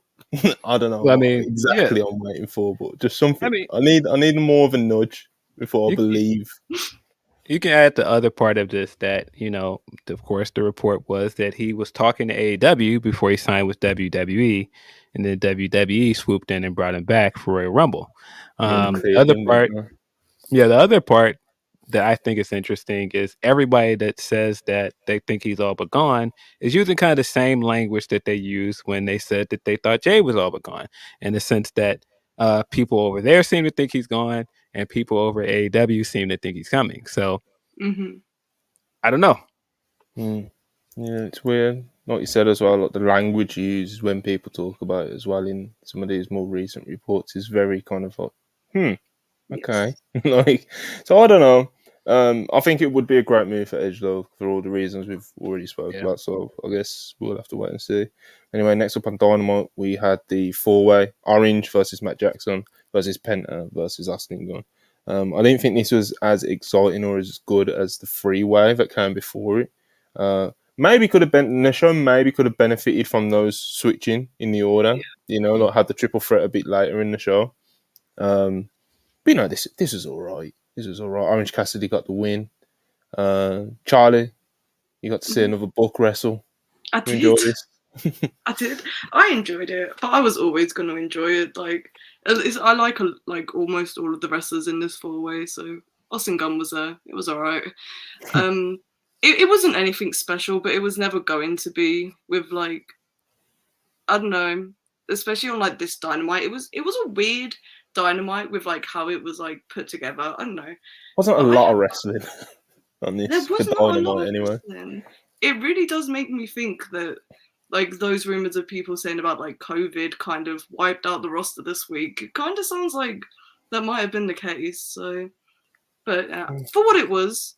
Just a TV match. Matt was wrestling kind of his PWG style and just kind of hitting the hits and doing not a lot else. So yeah, it was what it was. I had fun. Yeah, I think he's hurting in a place or two. Our boy Matt Jackson, you know. Yeah. God bless him. Absolutely. Phil, you think much of this? Yeah, I thought it was fine. It wasn't like I was like blown away by this. I thought it was entertaining. I did see more of my headcanon in here. I don't know if it's headcanon or if it's actually intentional, but I've been saying for the longest that the Guns don't like their father, so they do everything that their friends do because they think his friends, were cooler than him, and so he does the double underhook here. And I was like, he was gonna do it. He's gonna do a pedigree. He's gonna do a pedigree. Wait, that's a really good theory, actually. And so yeah, I thought that was a cool blink if you missed it moment. Of course, after that we got Canadian Destroyers galore. But yeah, this was a fun match. Nothing really to write home about. Fun TV match. Yeah, it was fine. It was fine. You know, next up, to cause a bit of conversation earlier in the week. Even last week as well, because it was originally booked for last week, wasn't it? Julia Hart versus Willow Nightingale. Of course, we know Julia Hart is going on to face Chris Statlander at the WrestleDream pay-per-view. So as soon as this match gets booked, of course, you are under the assumption that Willow is she's looking at the lights for this one, you know. And as we was talking about earlier with like the Owen Hart winners and Willow's just great, bro. Like, Willow, she gets good reactions, she gets good pops, she's a great wrestler, she's really charismatic, and I think there's really something special there that they can tap into. And it seemed like there were. Of course, she got that. I guess it was a blessing in disguise when Mercedes got injured and she ended up going over in a title match with Mercedes Moné, Sasha Banks, whatever you want to call her. You know what I mean? One of the biggest women stars in the business of all time. And, you know, it seemed like they were really taking advantage of that. She won the Owen Hart tournament. And then she had one of the best women's match in America this year with Athena on the ROH pay-per-view. And it seemed like that was kind of a moment to crown her as ROH women's champion there. But she didn't win that one. And it seemed like, okay, you know, to the Willow fans that were expecting her to win that one, it was kind of a punch in the gut. But you was kind of still optimistic. You know what I mean? Like, you was optimistic of, like, you know, they're doing stuff with Willow right now, and that has slowly just fizzled out. And now we're at a point where she's doing the job for Julia Hart on her way to her WrestleDream match with Chris Statlander, which you assume, I think it's pretty fair to assume that Julia Hart's probably losing this one. I guess Willow doing the job last night would make some more sense. I think I said this yesterday to Ibu, but it'd make some more sense if Julia goes on to win the title off Stat now, you know, and they're trying to make like a really big statement splash with Julia Hart. Personally, not what I would do, but like if that's what they were doing, then I guess the Willow loss would make a bit more sense to me, you know. But I don't know, man. Willow's momentum has definitely cooled down, and I think this was kind of like just an indication of such. The match itself was actually pretty nice, you know. Julia Hart is coming along in ring, absolutely. I think that's undeniable at this point. And Willow's awesome, you know. Willow's awesome. She was bandaged up from the Black Mist last week. I guess that was kind of their way of protecting her. But yeah, no, a nice match. Julia Hart's going to go on and face Chris Statlander. Very, very big opportunity for her. We'll see how much she can show out in that sort of position. But yeah, man, kind of, I just want more for Willow. You know, I think Willow can be like the ace of the division. Like, I really think she has that sort of ceiling. But yeah, where are you guys at? I don't know who to throw it to first. Charlie, Phil, anyone want to jump in? I mean, I'll start with the good things of it. I do think that they've done a great job of building Julia up. I think giving her this winning streak is good. I think that she's got the presentation down. I think that she's got like the facial expressions and all of that stuff down. That moonsault she did was absolutely beautiful. And I thought that this was a good match. I thought it was a good competitive match. Mm-hmm. At least it didn't feel like she came out here and squashed Willow, which would have looked crazy. So I did enjoy what we got, and I do like the idea that they're building up other women. I just wish that they would do more with Statlander, because it's cool that you're building Julia up for this match, but in the process of building Julia up, you're not actually creating a storyline around this feud. Mm-hmm. It's just a match of the month thing with the TBS title, which we always see with the TBS title. And I feel like that was one of the things that started to bog down Jade's run as well, is that it was just always the match of the month. It was always the match of the week, or, you know, it's building up this person to challenge Jade, and then Jade just beats her and then moves on, and then there's nothing else. And so I kind of feel like that with this as well. Like, if you build Julia up with this, to Monty's point, and you give her a big win like this over Willow, what does it matter if she just goes to the pay-per-view and loses, and then there's nothing after that? Like, yeah, you can do more stuff with Julia afterwards, but I just wish that they would do more with that title. I wish that they would build storylines around Statlander and that belt. As for Willow, I think that they've just completely kind of dropped the ball from the time on that she won the Owen. Like, she won the Owen, and you had something hot there. She went straight into the title match, had an incredible match with Athena. It's not even that I think that she should have won, because as hot as she was at that point, you're not going to tell me take this woman off TV and then put her on the streaming platform that most of your audience doesn't watch. So I was fine with her losing, but I was fine with her losing with the caveat that this meant that she would do other things on TV, and that hasn't happened. And I think it's unfortunate that it hasn't happened, and I would even be more forgiving of the fact that it hasn't happened if she didn't kind of go back to this, like, cycle of run-ins and tag matches that she was doing before that.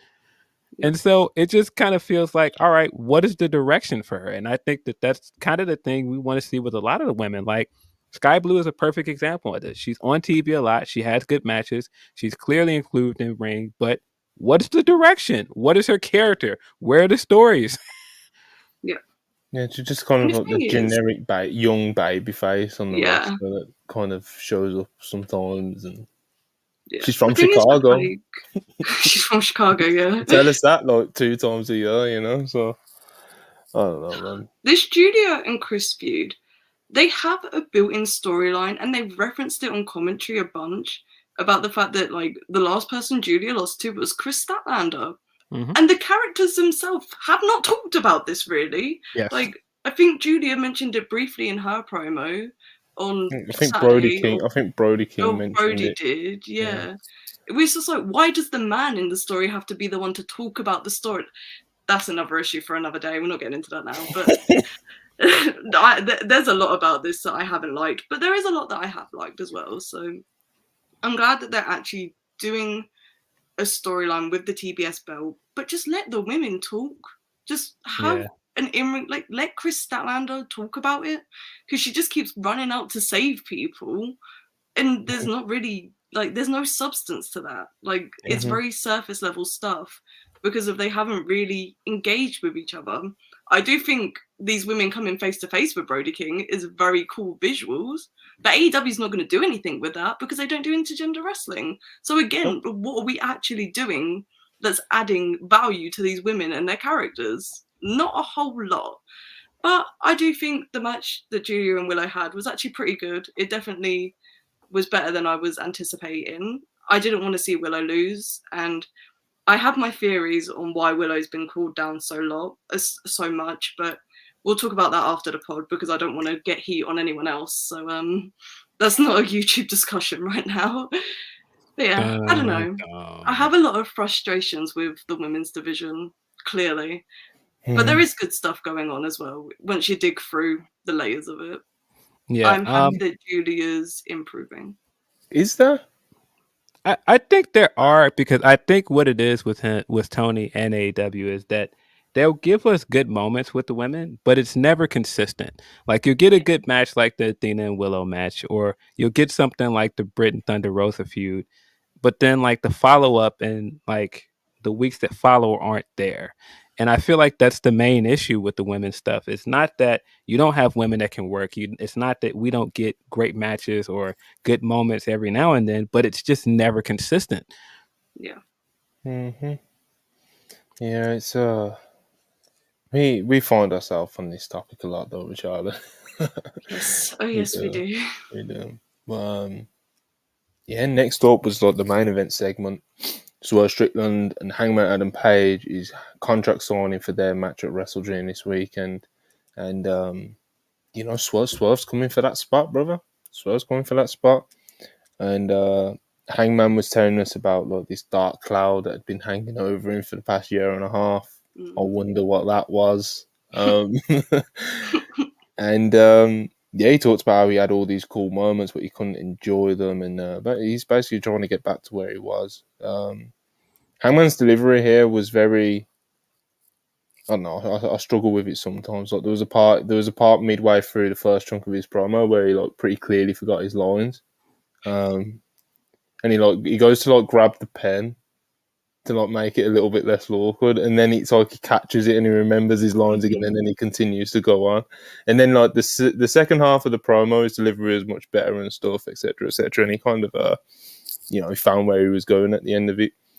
Swerve was really good here, and to be quite frank, at this point where we're at right now, I do think this will go past WrestleDream as well, this feud. But as of right now, I do think Swerve has carried like the actual content of this feud. And Hangman has more so got by on the fact that he's Hangman, people love him and people are going to give him the time to speak, and people aren't going to be weird. He's not going to get like weird reactions from the crowd if his promo isn't 100%, etc. People like Hangman, man. And more so because of that, it makes some of Swerve's lines and what Swerve's grudges are hit even more, because Swerve wants that spot. Swerve is, saying that Hangman's getting complacent and etc., etc., etc. And as a whole, I think the actual contract signing hit the notes that it needed to hit. There was the brawl at the end. Hangman stabbed Swerve's hand with a fucking pen, Like I said, Swerve done some really good promo work, and they got what they needed out of this segment, Yeah.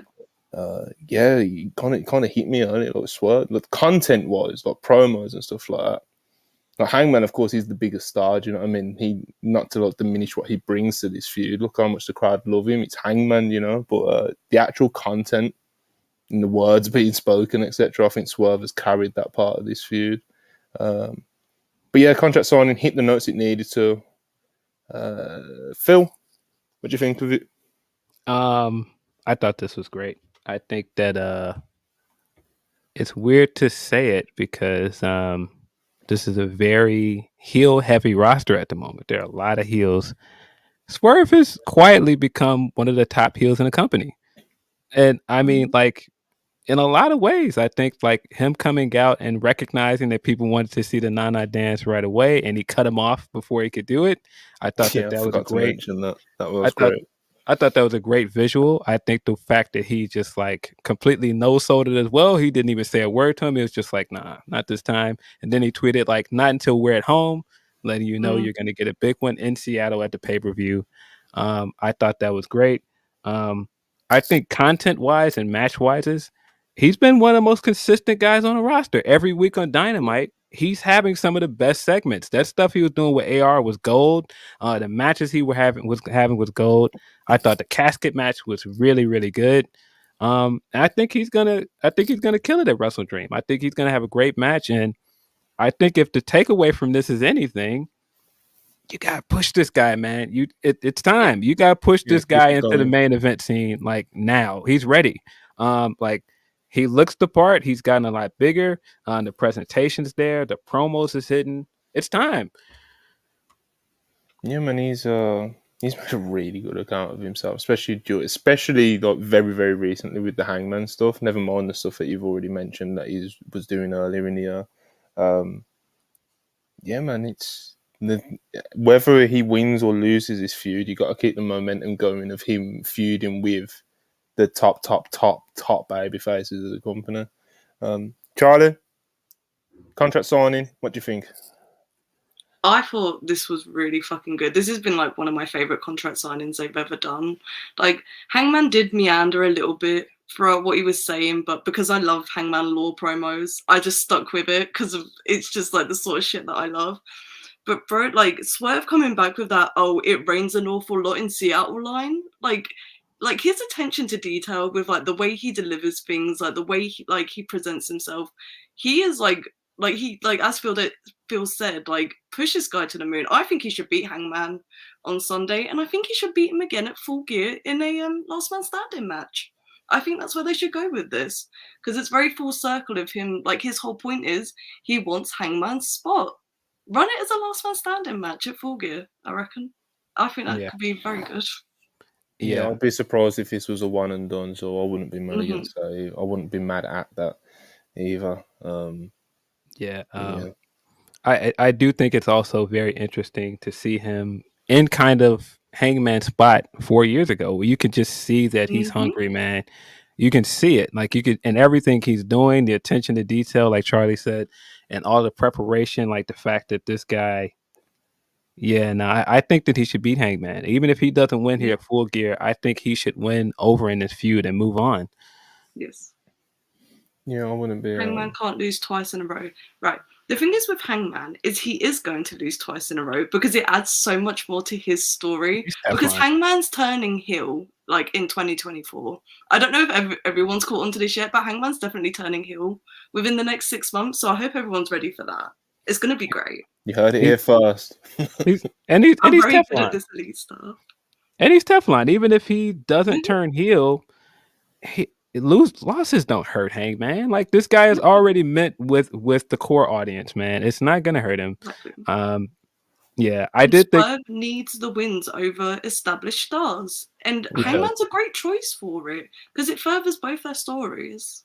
Hangman's like he has so much good faith with that audience, man. It's like what you're saying, like he's Teflon, bro. Like he can take 2 losses to an emerging main eventer in Swerve. Do you know what I mean? So it's like, so bro, he'll be fine, man. Like, if he can go out there and forget his lines for like a good 5 seconds, and people just kind of look past it, and for better or for worse, don't even notice it. Hardly seen anyone talking about it. Especially I think he can take a couple losses to win on Sunday. Like, because it wouldn't surprise me if Swerve cheated to win in the first match, because the crowd's not going to care. They're in Seattle. Yes. And then Hangman's going to come back with you didn't beat me clean, so now we need a stipulation. So it's very easy storytelling, I think. Yeah, I think he can take 2 losses, and I would be very surprised if Hangman, the guys that started a lot of controversy with this Workers' Right promo, would be backstage like, lose to that guy? No, I think he understands like for the better good when he needs to lose, and I think they understand. Like even when you just look at how people didn't like that Swerve said that he wanted to be the first Black AEW World Champion, and Hangman made a point of mentioning it again in this promo. I think that says a lot about Hangman and how Hangman understands what his part to play is in this company. Yeah, hopefully, not we've all made the point that hopefully it does work out for Swerve, and he's kind of like a big launching pad for him, because as soon as we saw them come face to face a couple of weeks ago, it's like, okay, Swerve's getting into some serious stuff now. Hangman's finally getting a singles feud, like, let's cook, Yeah. But yeah, at the end of this, when all the brawling stuff comes on, like, the graphic comes on at the bottom. But there's some commotion backstage, Phil and Charlie. There's some commotion backstage. There is some masked men in all black beating up Jay White in the back, and they throw him up against the wall to take him out. And then the camera pans to someone wearing MJF's devil mask, but the person appeared to be way too thin to be MJF. They weren't stocky enough at all. They were very slender. And everyone's been trying to figure out who did it. Who took out Jay White at the end of Dynamite? There's been all kinds of guesses. Some people think it's just simply the Kingdom and Adam Cole, Roddy and Cole. Some people, Charlie, I've even seen people suggest that it might be what's the Maria Kanellis MILF group that you like? Yeah. With Cole Carter and Cole Carter and Griff Garrison, bro. Yeah. I think it would be so funny if that's how they get Maria Kanellis back on Dynamite with the Kingdom. Just like, it's Cole Carter, Griff Garrison, Matt Taven, Roderick Strong, and the All Stars. God, his name, Mike Bennett. There's the other one. The also, I've seen people say it's the LFI. We know MJF has made some deals with the LFI in the past.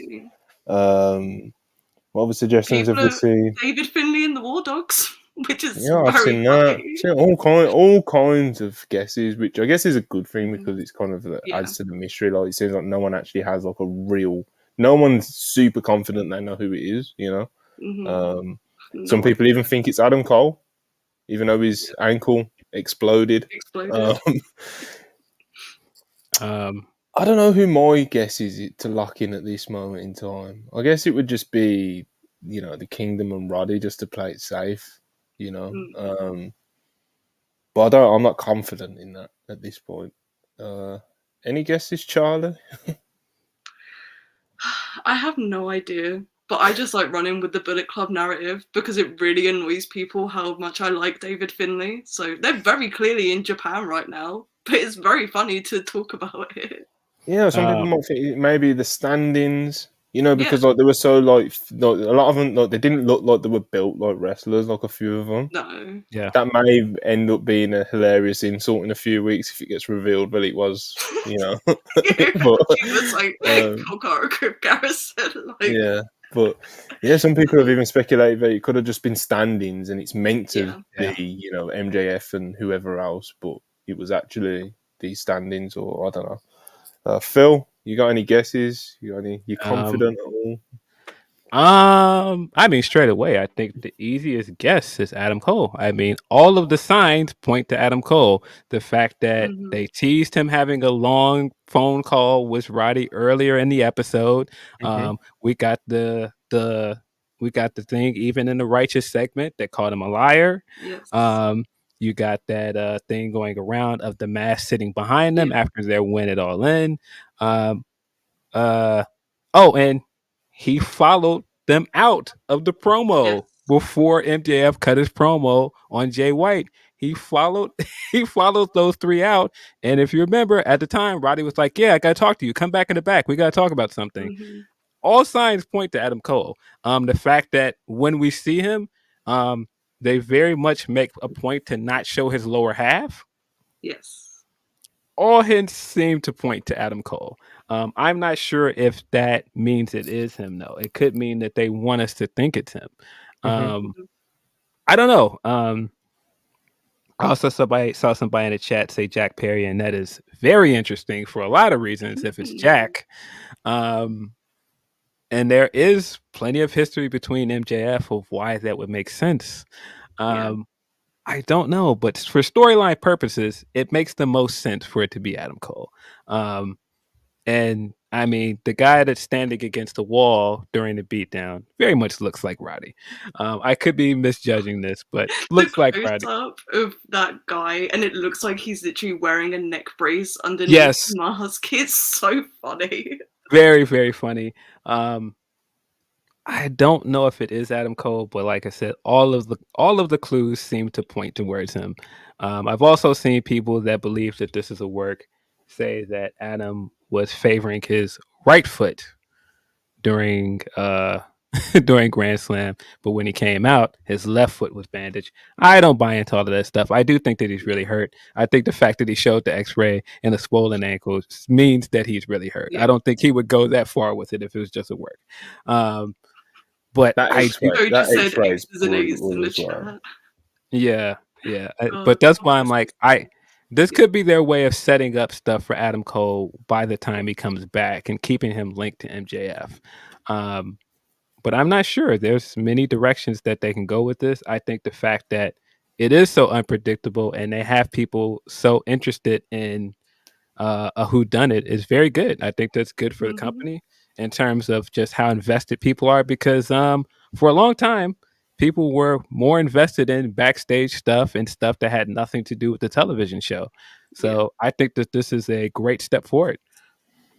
Yeah, see, you would have to assume that we all gets revealed on the weekend as well, because it would be very peculiar to the AEW Dynamite ending on a cliffhanger like that, and then it not actually leading to the pay-per-view that you're trying to sell this weekend, Yeah. So, but again, if we want to go back into this match,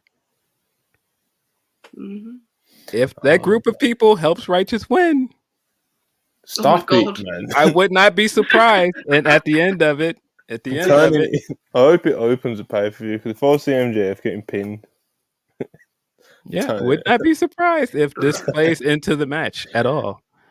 Oh man, I can't. But see, but the other thing is, it has to tie back to Jay White, and who would have reason to want revenge on Jay White? Adam Cole. Yeah. Well, I've got more questions than answers, people. All will be revealed, but as Phil said, it is cool to see everyone kind of like guessing who it is, and it causing all this conversation. It gives us a podcast topic, it's give us a thumbnail, it's it's good conversational wrestling stuff, but AEW Dynamite was not your typical Dynamite, which is loaded with 4-star matches or anything, but they were trying to build stories and do stuff like that. So I just immediately thought of a very funny theory that is absolutely preposterous, but the person that debuted with a reveal for the mask on was one CM Punk. Come on. And the fact that also has history with Jay White was from Collision. That would be like too funny for me to handle. That would be absolutely preposterous. If that's Punk and like FTR and like maybe 2 other guys, that would Bobby be Fish. absolutely prepasterous. Bobby Fish. Bobby Fish. Bring him back. Absolutely not.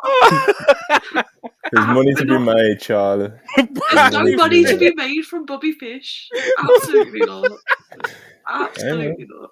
But no, of course it's of course it's not CM Punk, but just the idea that it could be him is very funny to me. Indeed. Could be absolutely anyone. Who from Impact's contract's coming up? The last Sammy Callahan. Oh, stop it. Okay, we've got a couple of super chats. I've got one quick question for you two, and then we'll get out of here. Darren Walker, £5, appreciate it very much. Julia Hart's only 21 and has improved her character work. Her entrance is fantastic, and her in-ring work is improving too. Agreed. Yeah, man, she's coming along. She's coming along nicely in terms of a talent developing. Will Chisholm, $5, appreciate it as always. Jay said it straight up. She wants to wrestle the top women in WWE. Tony Khan never did that, and I know other women felt the same.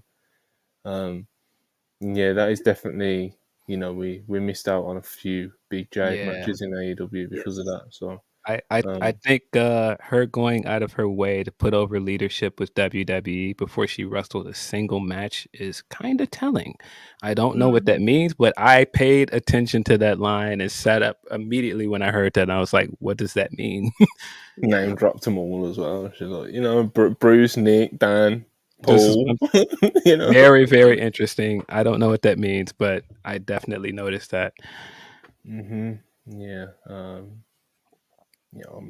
Hopefully she gets some mix up with the top stars. Becky's already mentioned that. I think Rhea or Bianca's like the match.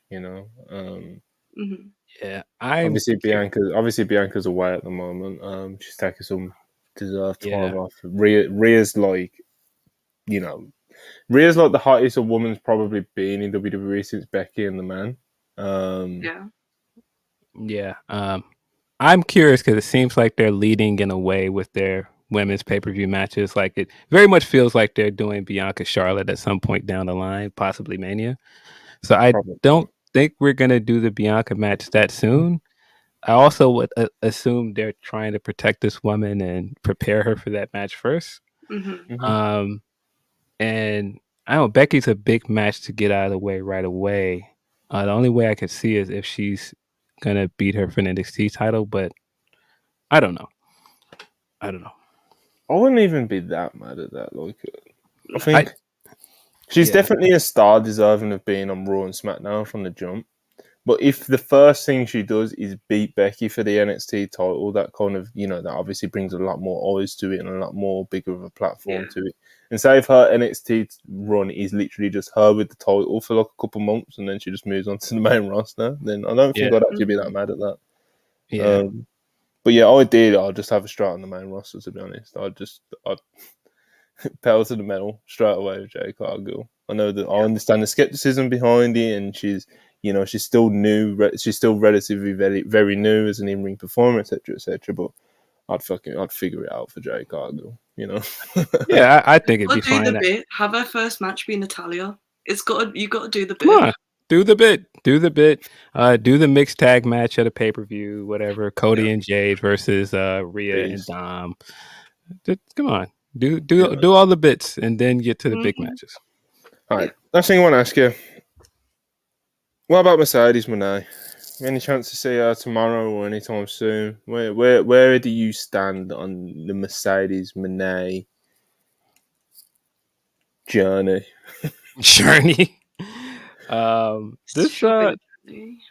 This show has to tie back to New Japan in some way, right? Because this is a Shibata, I guess. We do have Shibata, but we have associated these days.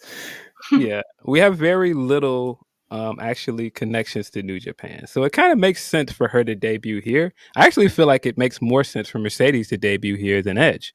Definitely because of the connection to New Japan. But I think it's happening. I think it's interesting if she does debut here that there's no women's world title match on this card, which is kind of why I thought that we were going to get a Saraya match announced at some point. But I don't know. I still think that we're going to get something from Mercedes on Sunday. Either she's going to be in the crowd or something. Video package, something. Something. Honestly, I think if she's ready for it, I would just open the show with her music hitting, to be honest. Make a statement. Yeah. That would be based, That would be fucking awesome. It would. I mean, I do kind of like the idea of her coming out after the TBS title match. I think it would overshadow Julia in some ways, but I do kind of like the statement of her popping up and going like, that was Jade's belt. I want to win Jade's belt. Wouldn't be mad at it. No. I definitely think she'll have a presence at this show, even if they just put her in the crowd again like they did it All In. I think she's going to be there. She sits up there like fucking Beyonce or something, Yeah. Yeah, she's a beast, man. We'll see. I do think we'll get at least one surprise on the weekend. I'm not sure which one it will be. Like I said, I'm kind of pessimistic about both. With Mercedes, it's more so I don't think she'll sign a contract with AEW. I think she'll do like a appearance here or there, but I think I think ultimately she ends up back in WWE, to be very honest with you guys. Edge, of course, there's all the reasons seem to point to him being in AEW. It's just I'm kind of waiting on some more reporting about it. But if there is no more, and I'll get pleasantly surprised, and that's a good thing, Yeah, good old days, as people say. The other thing that I stood up and paid attention to from this Jade interview were her multiple interviews, because she did 2 interviews. She just like casually threw out there that she had been training with Mercedes. Mm-hmm. I was like, oh, okay. Which also leads me to believe that she will be at AEW. Yeah, man. Should be a really big show. The cards shows up. That is a good one, because she is basically making a case that she is done in Japan. She's been, like if you look at any of her tweets from the last she's definitely pointing it out. Yeah. Similar to the Mercedes thing that Phil was getting at, though. I don't know like the position, and with Mariah May, you can't really like just throw in the way you can with Mercedes. Mm-hmm. Like even if you've got nothing, even if you haven't got like a clear spot for Mercedes, you can do what you suggested, Charlie. You can just be like, all right, Mercedes, open the show. Because she's that big of a star. Yeah. I mean, because of the nature of the TBS belt, you can do that with anybody because it's kind of an open challenge belt. So I wouldn't be surprised if she like came out like confronted Statlander either. I think she makes sense in that spot as well. You think people know who she is if she does do, and then if she does do like an introduction like that, do you think the people know who she is? Because that would kind of be something I'd be considering with Mariah May's debut.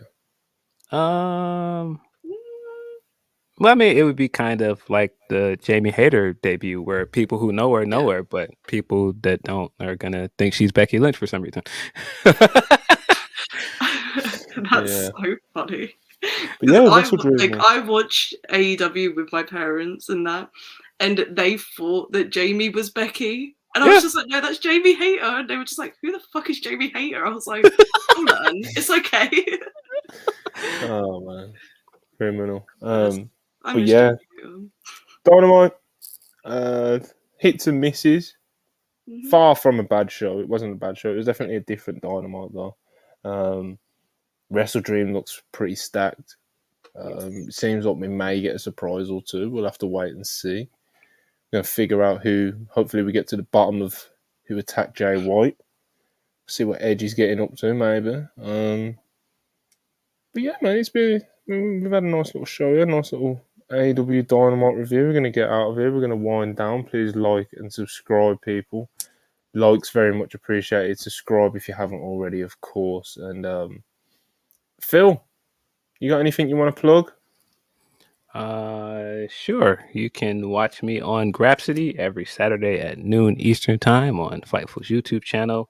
If you would like to buy one of our lovely hats, which I am wearing, you can buy one at grapsity.bigcartel.com. You can also read my writing at Bleacher Report and probably somewhere else that I'm forgetting, because I forget things because I'm old. Happens to the best of us. But yeah, a lot of good stuff. Phil's always putting out good stuff. Obviously, I'm sure a lot of you already know about Grapsity and what they do over there. So yeah, support what he's doing. Charlie, got anything you want to plug by any chance? I haven't got anything right now. I'm working on some stuff, but I've had to do adult stuff as well when it comes to like getting readjusted to not being a university student anymore. So things are coming, I promise. I have some big end of year projects that are coming up that I haven't told Monty about yet, but there is stuff in the works. Okay, perfect. But yeah, guys, again, thank you so much for watching. Phil, thanks for stepping in and being our very special, world famous guest today. Charlie, thank you as always for being my fellow co-host on these Thursdays. And again, like, subscribe. Appreciate all the super chats. You guys have been great in the live chat. And we will catch you. Today's Thursday. Friday. Do we have anything planned for Friday? Maybe the Unpurist guys will do like a WrestleDream prediction show, because I know they like to do those when the pay-per-views are coming up. Yeah. Then on Saturday we may do like a I think we'll do like an AEW Collision watch along. Sunday we might do a WrestleDream like pre-show. We're going to be doing all kinds of stuff. Just keep an eye on the Twitter page. we discussed it briefly last night. We're definitely doing a WrestleDream watch along. Not sure about Collision yet. Okay. Well, no, as always, keep an eye on the WrestlePurists Twitter page, and you'll be kept pretty up to date with what we've got going on over here and on the Twitch channel. So, one last time, thanks for watching, and we will catch you over the weekend. Peace.